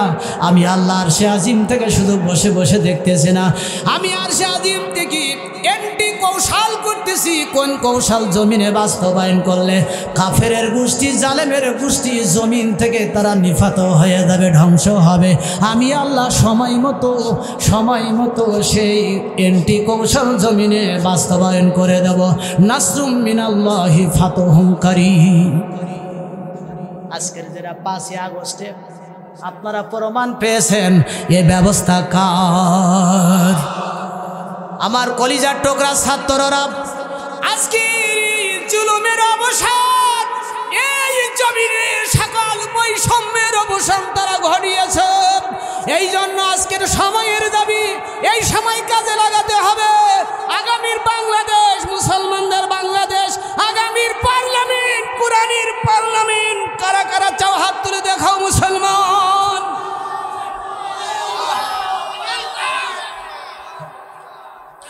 ভাইরা আমার, এবার আবু জাহেল যে কথা বলতেছিলাম, আবু জাহেল তিনি গর্তের ভিতরে যখন পড়ে গেল, গর্তের ভিতরে পড়ে যাওয়ার পরে মুহূর্তের মধ্যে তিনি গর্তের গভীরে চলে যাচ্ছে। মজার ব্যাপারও হলো, আবু জাহেল চিৎকার করে কর্মীদেরকে বলে, কর্মীরা রশি দাও, দড়ি দাও, আমারে উঠায় বাপ তোমরা বাঁচাও। কিন্তু যত রশি দেয়, যত দড়ি দেয়, আবু জাহেল নাগাল পায় না। একেবার অতাল গহব্বরে, অতাল তলদেশে পাতালে চলে গেছে আবু জাহেল। ব্যবস্থা কার? জোরে বলতে হবে, ব্যবস্থা কার? আল্লাহর ধরা। এটা কার ধরা? আল্লাহ যখন ধরবে তখন পালানোর রাস্তা খুঁজে পাবেন না বাপ। এটাই হচ্ছে আল্লাহর ধরা। কথা ঠিক কিনা বলেন? আল্লাহ একবার ধরলে এর থেকে ছুটানোর ক্ষমতা পৃথিবীর কারণ নাই। বন্ধুরা আমার, আবু জাহেলকে ধরছে কে? কথা বলে না মুসলমান, ধরছে কে? এর পরবর্তীতে আবু জাহেল গর্তের ভিতরে পড়ছে, রশি দড়ি দিয়া বাঁচাইতে পারে না। আবু জাহেল বলল, আমি তো মরে যাবো, মোহাম্মদকে ডাক। মোহাম্মদের বদদুয়া মেরে দিয়েছে মনে হয়, এই কারণে আমি আজকের এই অবস্থা। যা যেভাবে ভাতিজাকে নিয়ে আয়, বুঝায় নিয়ে আয়। এইবার আবু জাহেলের কর্মীরা কিছু, আবু জাহেলের কিছু ওই চিটার টাইপের, কিছু দালাল টাইপের কর্মী ছিল, আছে না? নেতা কিন্তু মানসিকতা, মেন্টালিটি অত খারাপ হয় না। পাশে যে কিছু চামচা আছে, এই চামচাগুলিকে নেতারে বাকি আর ভরাডুবি করে ছাড়ে। তবে ওই রকম চামচামি করার মতো লোকজন কিন্তু অন্তত আমি গর্ব করি আমাদের সাতক্ষীরায় নেই। বন্ধুরা আমার, এর পরবর্তীতে দেখেন আবু জাহেলরে শেষ করছে ওর চামচাগুলা। এরপরে মোহাম্মদের কাছে যায় বলল, মোহাম্মদ তোমার চাচা তো খুব বিপদে আছে, একেবার ফাইনাল বলে দিয়েছে কালেমা পড়ে মুসলমান হবে, তুমি একটু মনটা নরম করে চলো না। আল্লাহ নবী, রহমের নবী, তিনি আবার মন নরম করলো। আমার নবী বলল, আমার চাচা কোথায়? যে দেখে আবু জাহেল একেবার গহীন পাতালে তলদেশে চলে গেছে। নবী বলল, চাচা এত গহীনে, এই গভীরে কেমনে আসলাম? আবু জাহেল মনে করতেছে মোহাম্মদের জন্য শেষ করে দেব।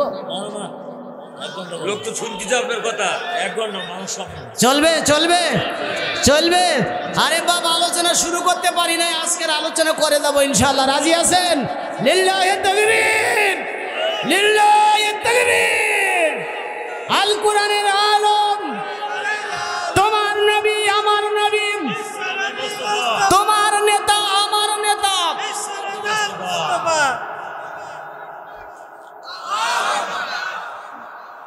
বন্ধুরা আমার, একটু মহব্বতে জিকির করেন, লা ইলাহা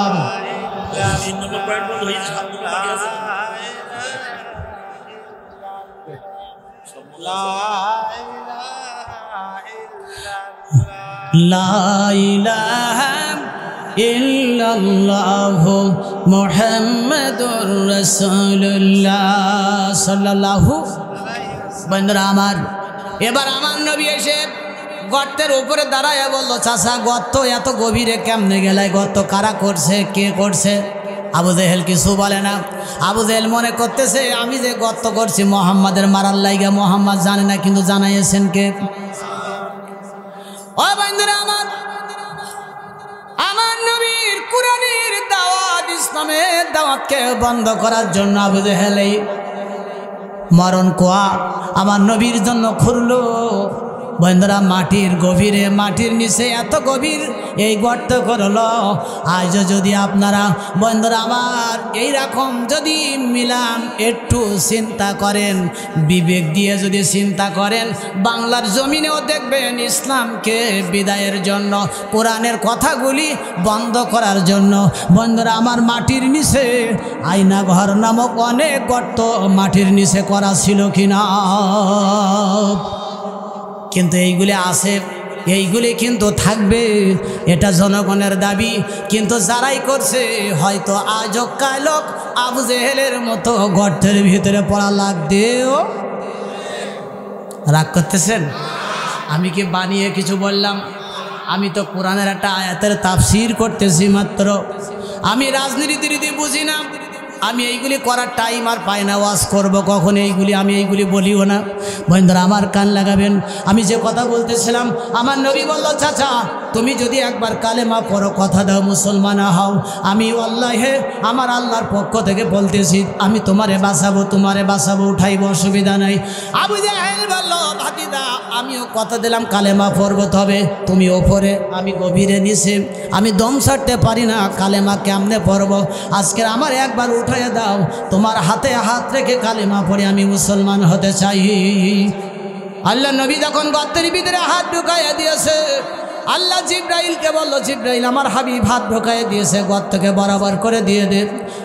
নবীজি আবু জেহেলকে উপরে উঠাইলো, ওঠানোর পরে এবার আমার নবী বলল চাচা আমি ওয়াদা অনুযায়ী তোমারে বাঁচাইলাম, তোমার ওয়াদা অনুযায়ী কালেমা পড়ে মুসলমান হও।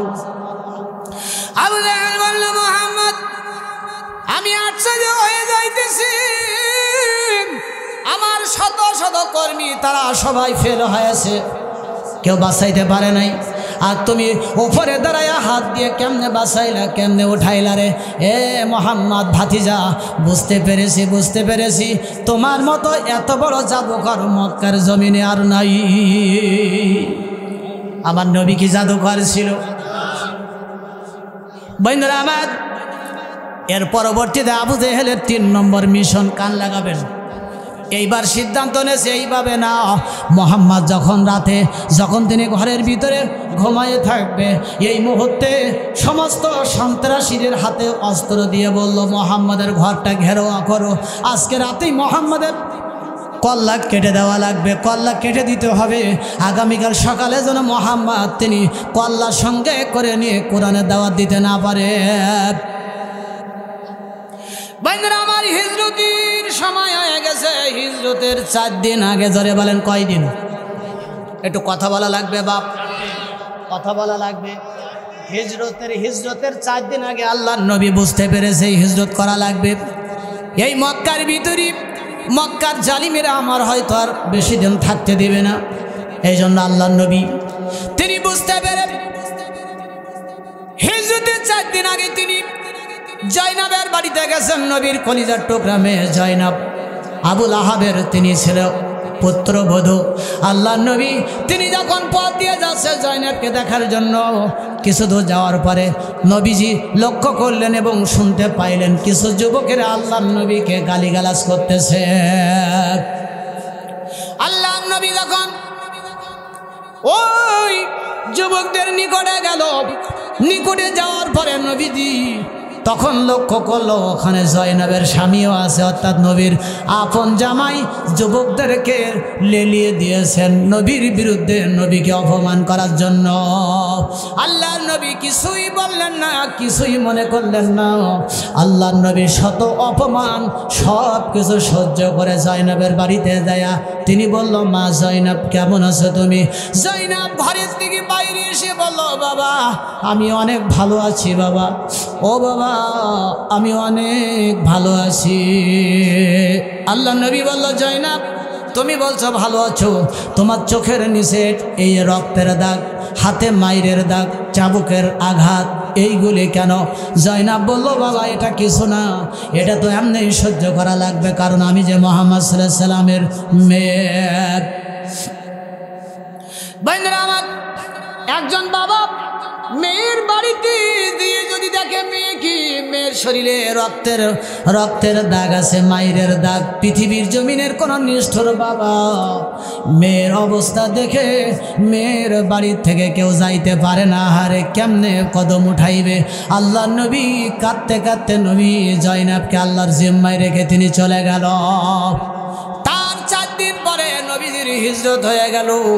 আল্লাহর নবী বন্ধুরা আমার, তিনি যখন মদিনায় চলে গেল, যখন আবু বক্করকে নিয়ে চলে গেল, আবু জেহেল বলতেছে যে, আবু জেহেল ছুটে এসে বলতেছে যে, আবুল আহাব মুহাম্মাদের আবু বক্কর তারা 2 জন মদিনায় চলে গেছে পালায়ে মক্কা ছেড়ে।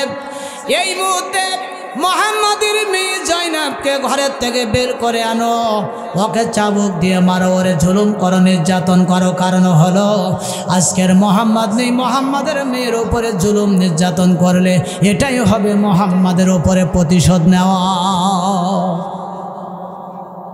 গভীর মনোযোগ মায়েরা বোনেরা, আমার মাদের জন্য আমি এই আলোচনাটা নিয়ে আসলাম। মাদের জন্য আরো কয়েকটা ওয়াজ আমার আছে, আরো 2টা ওয়াজ মাদের জন্য সংক্ষেপে আমি আলোচনা করব।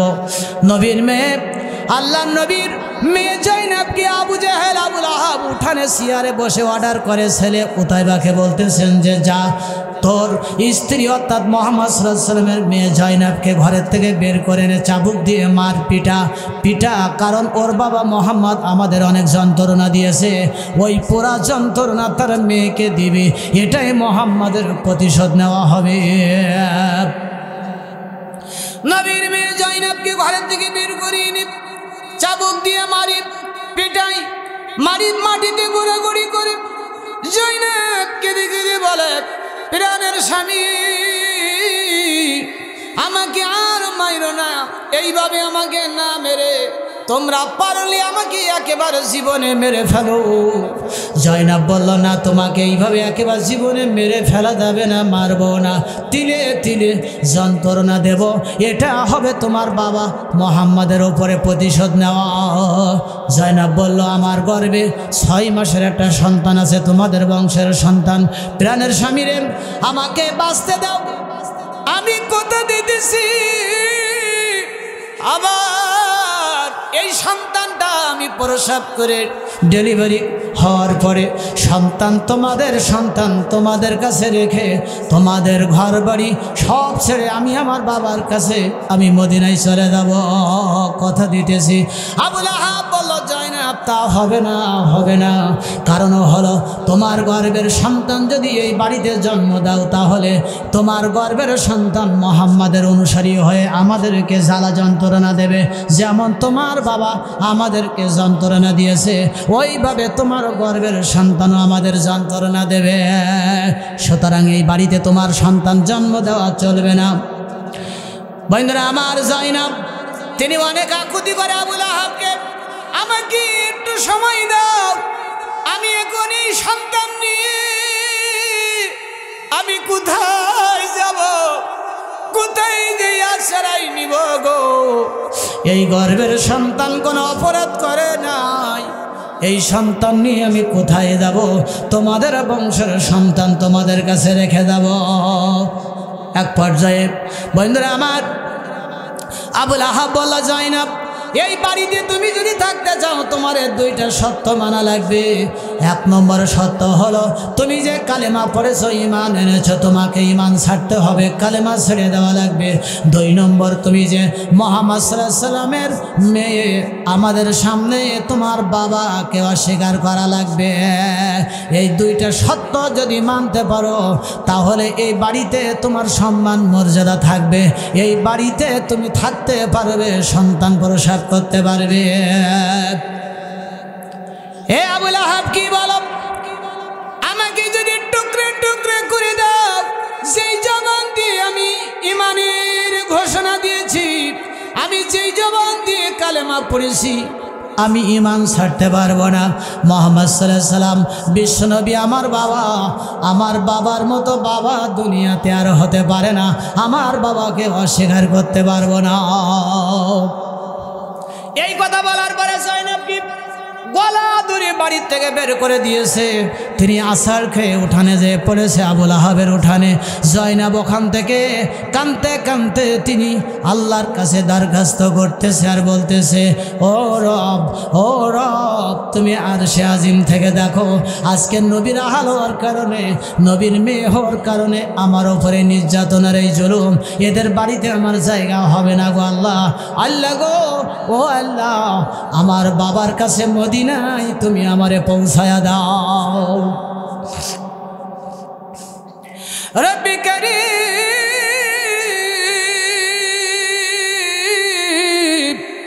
আমি জয়নব তোমার বন্ধুর মেয়ে জয়নব, ও রব আল্লাহ গো, আমি কেমনে মদিনায় যাইব আল্লাহ। মুহূর্তের ভিতরে আল্লাহর দরবারে দোয়া কবুল হয়ে গেছে। জয়নবের জন্য একটা উট ব্যবস্থা হয়ে গেছে, একটা উট জয়নবের সামনে হাজির হয়ে গেল। আল্লাহু আকবার।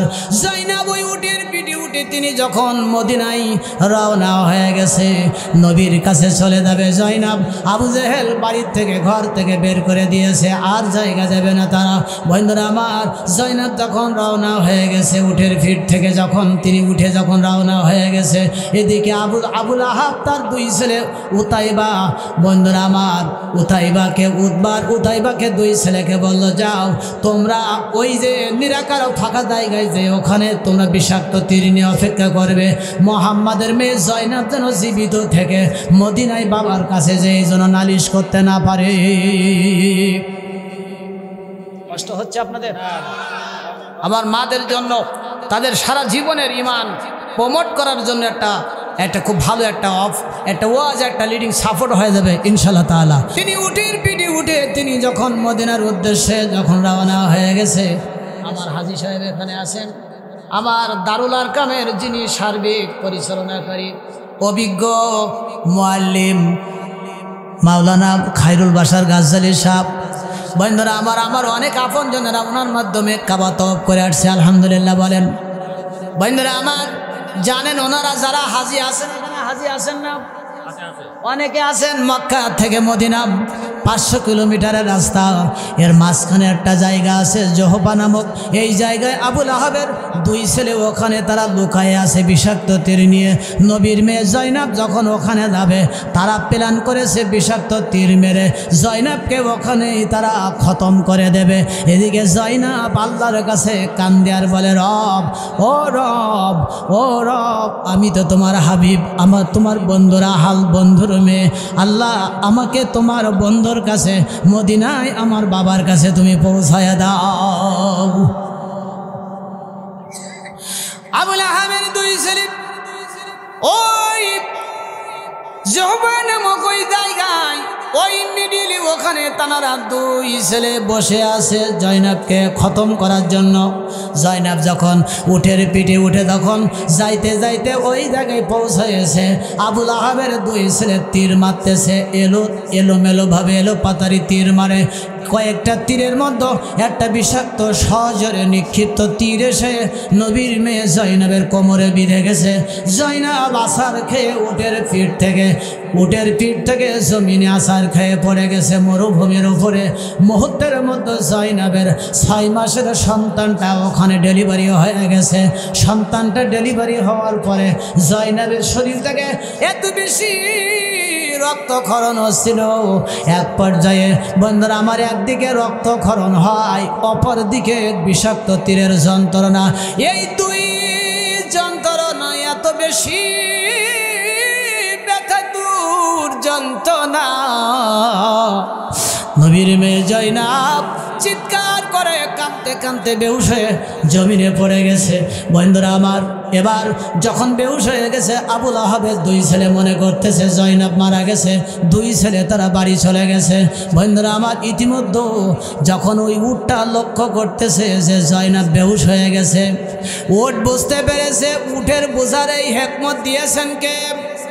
আরো জোরে উট তখন দৌড়ে দিয়ে উট বুঝতে পেরেছে জয়নাব বিষের যন্ত্রণায় বেহুশ হয়ে গেছে।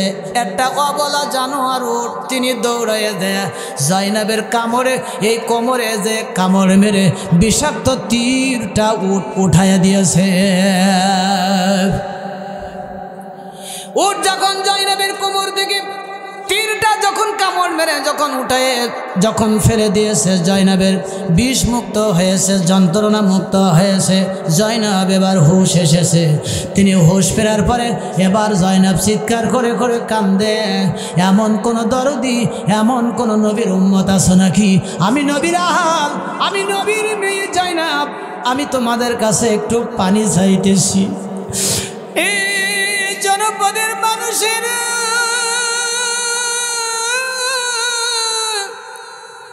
এমন কোন এই জনপদের মানুষ আছে নাকি? নবীর মেয়ে জয়নাবের চিৎকারের আওয়াজ কি শুনতে পাও? আমি জয়নাব, আমাকে এক পেয়ালা পানি পান করাও, তোমরা একটু পানি দাও। ওই দিন এমন কোন নিষ্ঠুর জনপদের কোনো মানুষ ছিল না, জয়নাবের চিৎকারের আওয়াজ শুনেও কেউ এক পেয়ালা পানি নবীর মেয়ে জয়নাবকে দেয় নাই। জয়নাব দুঃখ করে বলল, আজকের যারা নবীর মেয়ে জয়নাবকে এই বিপদে, এই চিৎকার, এই রুনাজারির সময়ে দয়া করলা না, একটু পানি দিলা না। কিয়ামতের দিন রোজ হাসরের ময়দানে, যেই দিন সমস্ত হাউজে কৌসারকে আমার বাবার একচ্ছত্র মালিকানা আল্লাহ দেবে, কোন মুখ নিয়ে আমার বাবার সামনে যে তোমরা পানি চাইবা, পানির জন্য দাঁড়াইবারে মুসলমান? জয়নাব চিৎকার করে পানি পানি করে কান্দে, কিন্তু কোনো মানুষ পানি দেয় নাই। এই উট তিনি বুঝতে পেরেছে জয়নাব পানির পিপাসায় তিনি ছটফট করতেছে। এই উট বুঝতে পেরে উট তখন দেরি করলেন না। ও ভাইরা, আপনারা জানেন উটের পিঠে দেখবেন একটা উঁচু ট্যাঙ্কি আছে না নেই? এটাকে চেম্বার বলা হয়, ট্যাঙ্কি বলা হয়। এই ট্যাঙ্কির মধ্যে 40 দিনের পানি উট মজুদ করে রাখে, জমা করে রাখে। কারণ আরবে, সৌদি আরবে, ওই মক্কা মদিনায় যখন মরুভূমির ভিতরে বালুর ঝড় হয়, 1 সপ্তাহ 2 সপ্তাহ উটটা বাইরের থেকে খাবার ম্যানেজ করতে পারে না। এই জন্য একবারে 40 দিনের পানি, খাবার পানি তারা এই ট্যাঙ্কির ভিতরে মজুদ করে রাখে, পানি নষ্ট হয় না। এই উটের উপর গবেষণা করে আজকের গোটা পৃথিবীর জমিনের বিজ্ঞানীরা এয়ার কন্ডিশন এবং ফ্রিজ তারা আবিষ্কার করেছে। বন্ধুরা আমার, এরপরে উট বুঝতে পেরে উট তখন দৌড়ে দেয়। জয়নাব শুয়ে পড়ে কান্দে, পানি পানি করে। উট তখন যে জয়নাবের মুখের সঙ্গে উট তার মুখটা এইভাবে করে সেটিং করে দিয়েছে। সেটিং করে দিয়ে উটের পিঠের ভিতরে, ট্যাঙ্কের ভিতরে জমা করা পানি, এই জমা করা পানি অল্প অল্প করে জয়নাবের মুখের ভিতরে উট পানি ঢোকাইয়া দিচ্ছে। ও ভাইরা, নবীর উম্মতেরা গভীর মনোযোগ দিবেন। আমার জীবনে, নবীর জীবনে আমি যত করুণ ট্র্যাজেডি ঘটনা তাফসিরের ভিতরে পড়লাম, নবীর জীবনী পড়লাম। আমি যখন জয়নাবের ঘটনা পড়তেছিলাম, চোখের পানিগুলি কিতাবের পৃষ্ঠার উপরে পড়তেছিল, পৃষ্ঠাগুলি ভেজে যাচ্ছিল। এই উট জয়নাবের মুখের সঙ্গে মুখ লাগায়া ট্যাঙ্কির মধ্য থেকে পানি বের করে করে অল্প অল্প করে জয়নাবের মুখের ভিতরে ঢোকায়া দেয়। জয়নাব উঠের দেওয়া পানি খেয়ে একটু সুস্থ হলো, হাতের ওপরে ভর দিয়ে তিনি জমিনে বসলো। বসার পরে জয়নাব তাকায়ে দেখে তার 6 মাসের সন্তানটা মরুভূমির ওপরে মরা পড়ে আছে।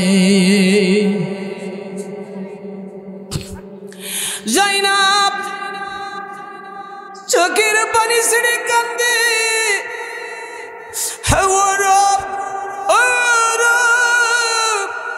আমি জয়নাব ওদের চোখে অপরাধী হলেও আমার 6 মাসের মাসুম বাচ্চা কোনো অপরাধ করে নাই, ওকে ওরা দুনিয়ার মুখ দেখতে দিল না। আমি জয়নাব আমাকে মা বলে ডাকতে দিল না।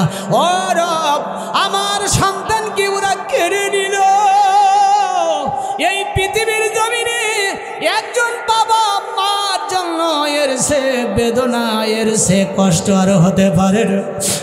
যখন কোনো বাবার সামনে কোনো সন্তান মারা যায়, যখন কোনো মার সামনে কোনো সন্তান মারা যায়, ওই বাবা ওই মা নিজেকে ধরে রাখতে পারে না। তার চেয়ে কষ্ট, তার চেয়ে ব্যথা বেদনা জমিনে আর হতে পারে না। অথচ আমি কি করে বুঝাই, আজকের 5ই আগস্টে এই বাংলাদেশের সবচেয়ে মেধাবী ছাত্ররা যারা ইউনিভার্সিটিতে একটা সন্তান ওখানে চান্স পেতে হলে কত পড়া লাগে। একজন বাবা, কত বাবা লোকের কেটে জোর দিয়েছে, ছেলেকে বুঝতে দেয় নাই।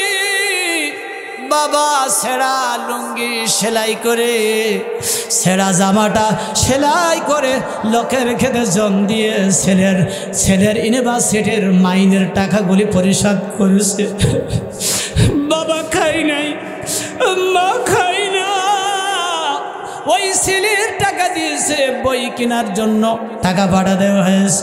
আজকের ওই মেধাবী ওই সন্তানগুলিকে তারা আজকের কেড়ে নিল, তাদের প্রাণ কেড়ে নিল।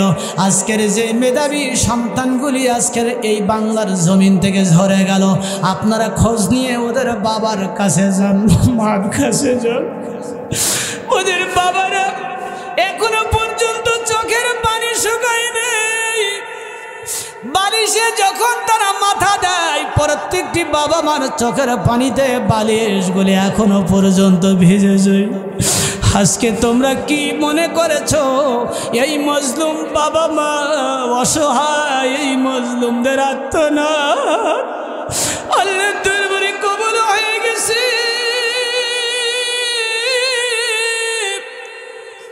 মজলুমের চোখের পানি কোনোদিন এই জমিনে কোনোদিন বৃথা যায় না। যেই জমিনে আপনার শহীদের রক্ত ঝরে, এই জমিনটা ইসলামের জন্য আল্লাহ উর্বর করে দিয়ে দেয়। আমাদের এই সাতক্ষীরার জমিন শহীদি কাফেলা রক্ত ঝরা জমিন, পরীক্ষিত জমিন। ও আল্লাহ, আজকের এই কোরআনের মাহফিল থেকে বলে দেয়, এই সাতক্ষীরার জমিনকে আল্লাহ তুমি ইসলামের জন্য কবুল করে নাও। আমি বাইরে বলেছি, বাংলাদেশে বলেছি, দেশের বাইরে বলেছি, যদি নাকি বাংলার পার্লামেন্টে যদি কোনোদিন কোরআনের সংবিধান কায়েম হয়, তাহলে আমার সাতক্ষীরার মাটির থেকে সর্বপ্রথম কালেমার পতাকা, ইসলামের পতাকা উড্ডীন হবে ইনশাআল্লাহ। ঠিক কিনা মুসলমান? কারা কারা রাজি আছে হাত তুলে আল্লাহরে দেখাও।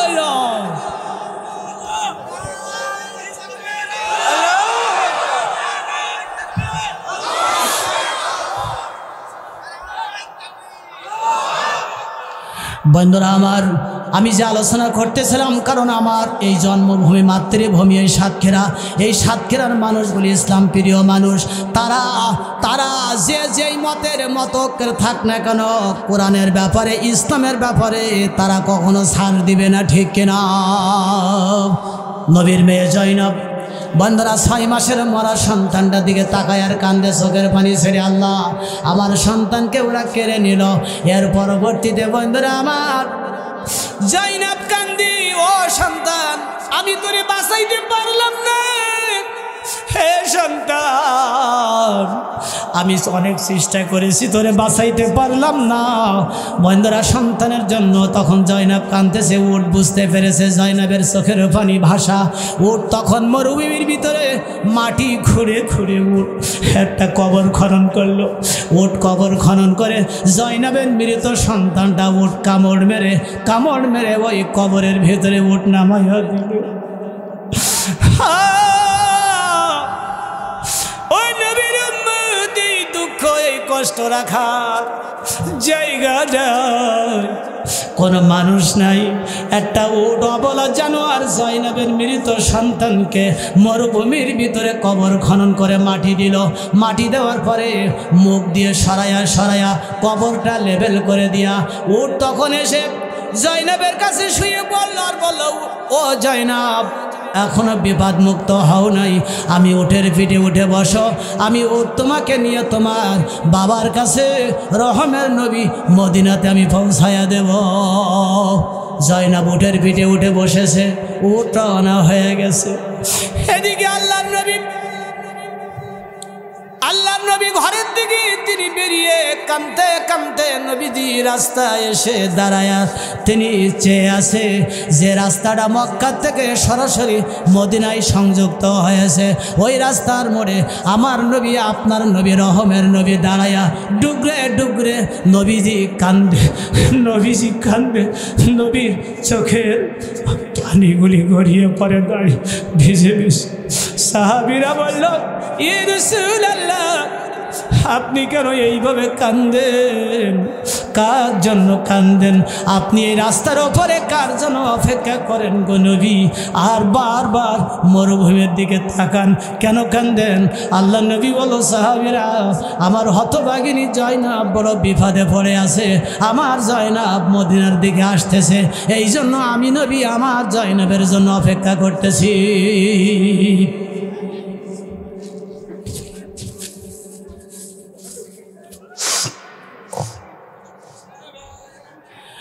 একটু মহব্বতে জিকির করেন, লা ইলাহা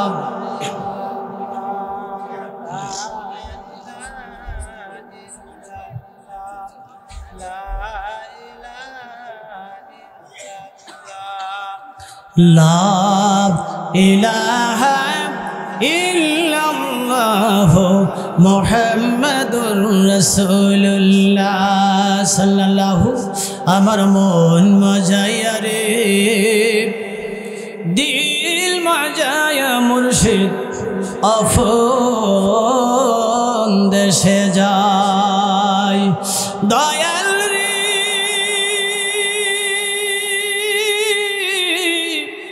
একই আমার ভাঙ্গা নাও, তার ওপরে তুফান বাও, চলকে চলকে ওঠে পানি রে,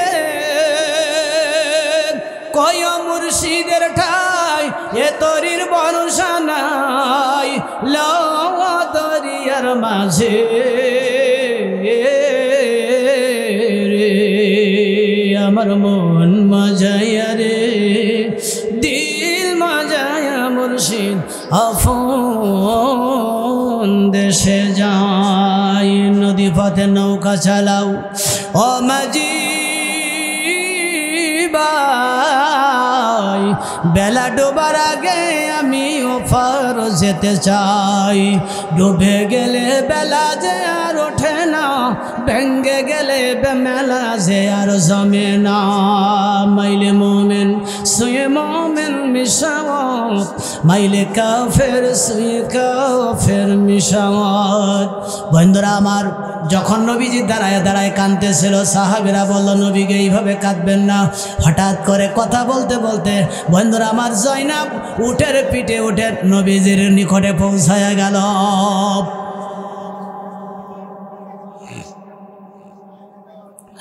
উট যখন জয়নাবকে কাঁধে করে নিয়ে যখন নবীর কাছে পৌঁছায়া গেল, উট নবীর কদমের কাছে যে উট মাথাটা নিচু করে দিয়েছে, উটের দুই চোখ দিয়ে পানি পড়ে, উট কান্দে,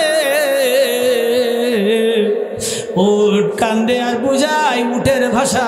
আমার নবী বুঝতেন, পৃথিবীর সব জঙ্গলি প্রাণীর ভাষা আমার নবীকে বোঝার মতো আল্লাহ ক্ষমতা দিয়েছিলেন। উটের ভাষা নবীজি বুঝতে পারতেছেন। রহমের উটের চোখে পানি, নবীর চোখে পানি। আর যখন নবীকে দেখেছে জয়নাব উটের পিঠের থেকে আছাড় খেয়ে আবার মাটিতে জয়নাব পড়ে গেছে। আল্লাহ নবী জয়নাবের হাত ধরে ওইখান থেকে তিনি ঘরের ভিতরে নিয়ে গেছে আর বলল, মা জয়নাব কাঁদবি না, চোখের পানি ফেলবি না, আমি তোর বাবা, এখনও তো দুনিয়াতে আসি, আল্লাহ আমার হায়াতে রেখেছেন, আমি তোর সেবা দেবো, কোনো চিন্তা করবি না, কাঁদবি না।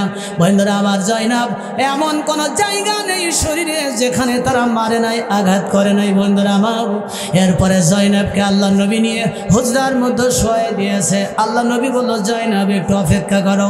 বদরের মাঠে আবু জেহেল 1000 বাহিনী অস্ত্র নিয়ে এসে অপেক্ষা করতেছে, সিদ্ধান্ত নিয়েছে বদরের মাঠ থেকে আল্লাহর নাম নিশানা মুছে ফেলে দিবে, ইসলামকে তারা বিদায় করে দিবে। এই জন্য আমার 313 জন সাহাবী রেডি আছে। আমি নবীজি ওদের দোয়া দিয়ে ওদেরকে আমি বদরের মাঠে ওদেরকে আমি পাঠিয়ে দিয়ে আর পরে আসতেছি, একটু অপেক্ষা করো রে জাইনাব। জাইনাব নবীর হাত ধরে বলল, বাবা আর এই জমিনে এই দুনিয়ায় তোমার সঙ্গে আমার আর দেখা হবে না বাবা। ও বাবা, ঘরের থেকে বের হয়েও না, ঘরের থেকে বের হয়েও না। আমি দুটি কথা বলবো, দুইটা কথা শোনার পরে তারপরে তুমি তোমার সাহাবীদেরকে নিয়ে বদরের মাঠে যাবে। জাইনাব বলল, বাবা আমি জোরে কথা বলতে পারি না, তোমার কান মোবারকটা আমার মুখের কিনারে লাগায়া দাও। ও বাবা, ওরা আমাকে বাঁচতে দিল না, আমার সন্তানকে ওরা কেড়ে নিয়েছে। ও বাবা, তোমার কানটা আমার মুখের কিনারে লাগাইয়া দাও। যখন নবীজি কানটা জয়নাবের মুখের কিনারে লাগাইয়া দিয়েছে, জয়নাব তখন কেঁদে কেঁদে বলতেছে, বাবা গো, আজকের এই জমিনে আমার মা খাদিজা নাই, আমার মা খাদিজা নাই। আমার মা খাদিজা যখন ছিল, কাফির বেঈমানেরা তোমার উপরে হামলা করতো, আমার মা সামনে যে দাঁড়াইতো, কাফির বেঈমানরা তোমাকে আঘাত করতে পারত না। আস্তে আস্তে আপনারা যদি এইভাবে কথা বলেন, ভাই সাহেব কথা বলবেন না, বিনয়ের সাথে বলছি, চুপে চুপে কাজ করেন, তাহলে বরকত হবে। এই আজিমুসান মাহফিলের বরকত হবে। আর কথা বলে যদি আমাদের বয়ানের পরিবেশ নষ্ট করেন, তাহলে রহমের পরিবর্তন যেটা আছে সেটা আমি নাইবা বললাম, সেটাই কিন্তু হবে। আল্লাহ আমাদেরকে সমঝ দান করুক, বুঝ দান করুক, আমিন। আপনারা চুপে চুপে নীরবে কাজ করুন, তাতে অসুবিধা নাই। একটু মহব্বতে জিকির করেন, লা ইলাহা ইল্লাল্লাহ, লা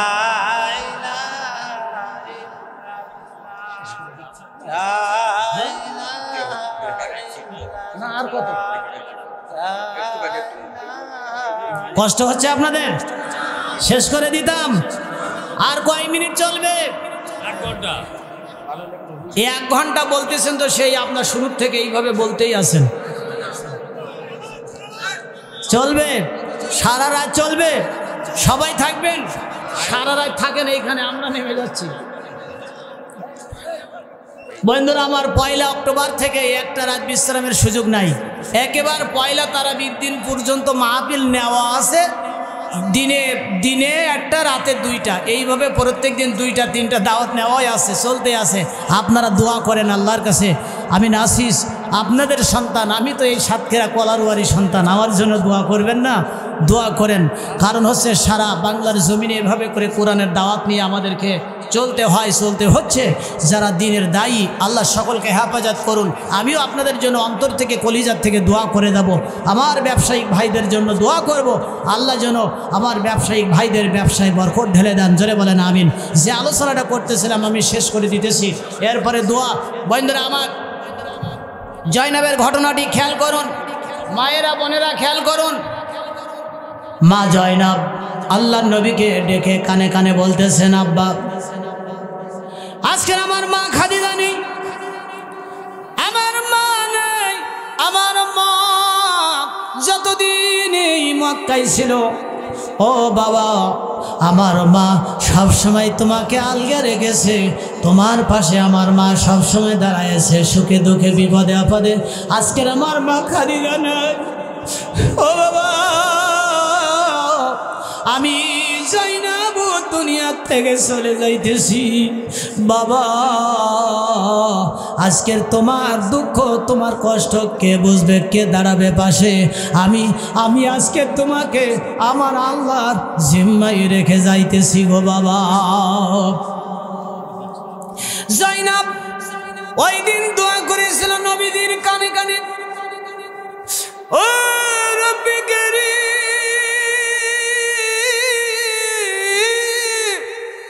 ও রব, আমার মা খাদিজা নাই, আমিও জয়নাব চলে যাইতেছি। আমার এতিম বাবাকে তুমি দেখে রাখো গো রব, আমার এতিম বাবাকে দেখার এই দুনিয়ায় আর কেউ রইল না। ও রব, আমার এতিম বাবাকে কষ্ট দিও না। ও রব, আমার এতিম বাবাকে দেখে রেখো রব, আমার এতিম আমার ইতিম বাবাকে তুমি হেফাজত করো না।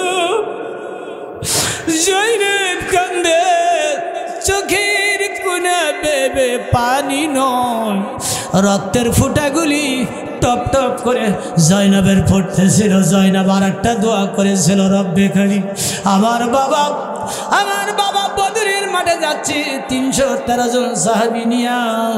ও রব, এই বদরের মাঠে তুমি মুসলমানদেরকে বিজয়ী দিও, কালেমার পতাকা উড্ডীন করে দিও, কালেমার পতাকা উড্ডীন করে দিও।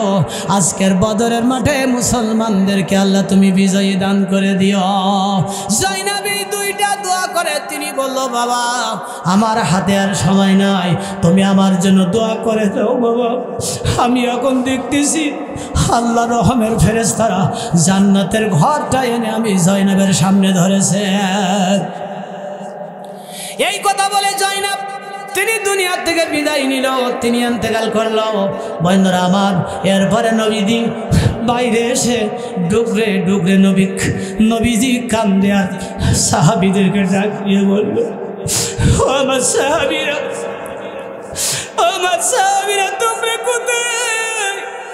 আমার জয়নব দুনিয়াতে নয়, আমার জয়নব এই দুনিয়া থেকে বিদায় নিয়েছে।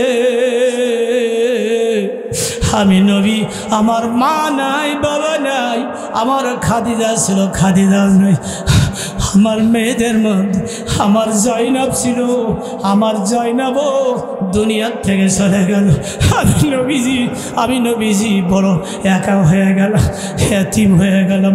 আমার সাহাবীরা, তোমরা আমার জয়নবের জন্য একটা কবর খনন করে দাও।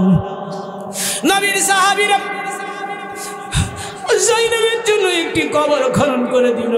কবর খনন করার পরে এরপরে আল্লাহ নবী মহিলা সাহাবীদেরকে ডাক দিয়ে বলল, আমার হতভাগিনী জয়নবকে তোমরা গোসল দিয়ে কাফন পরাইয়া দাও।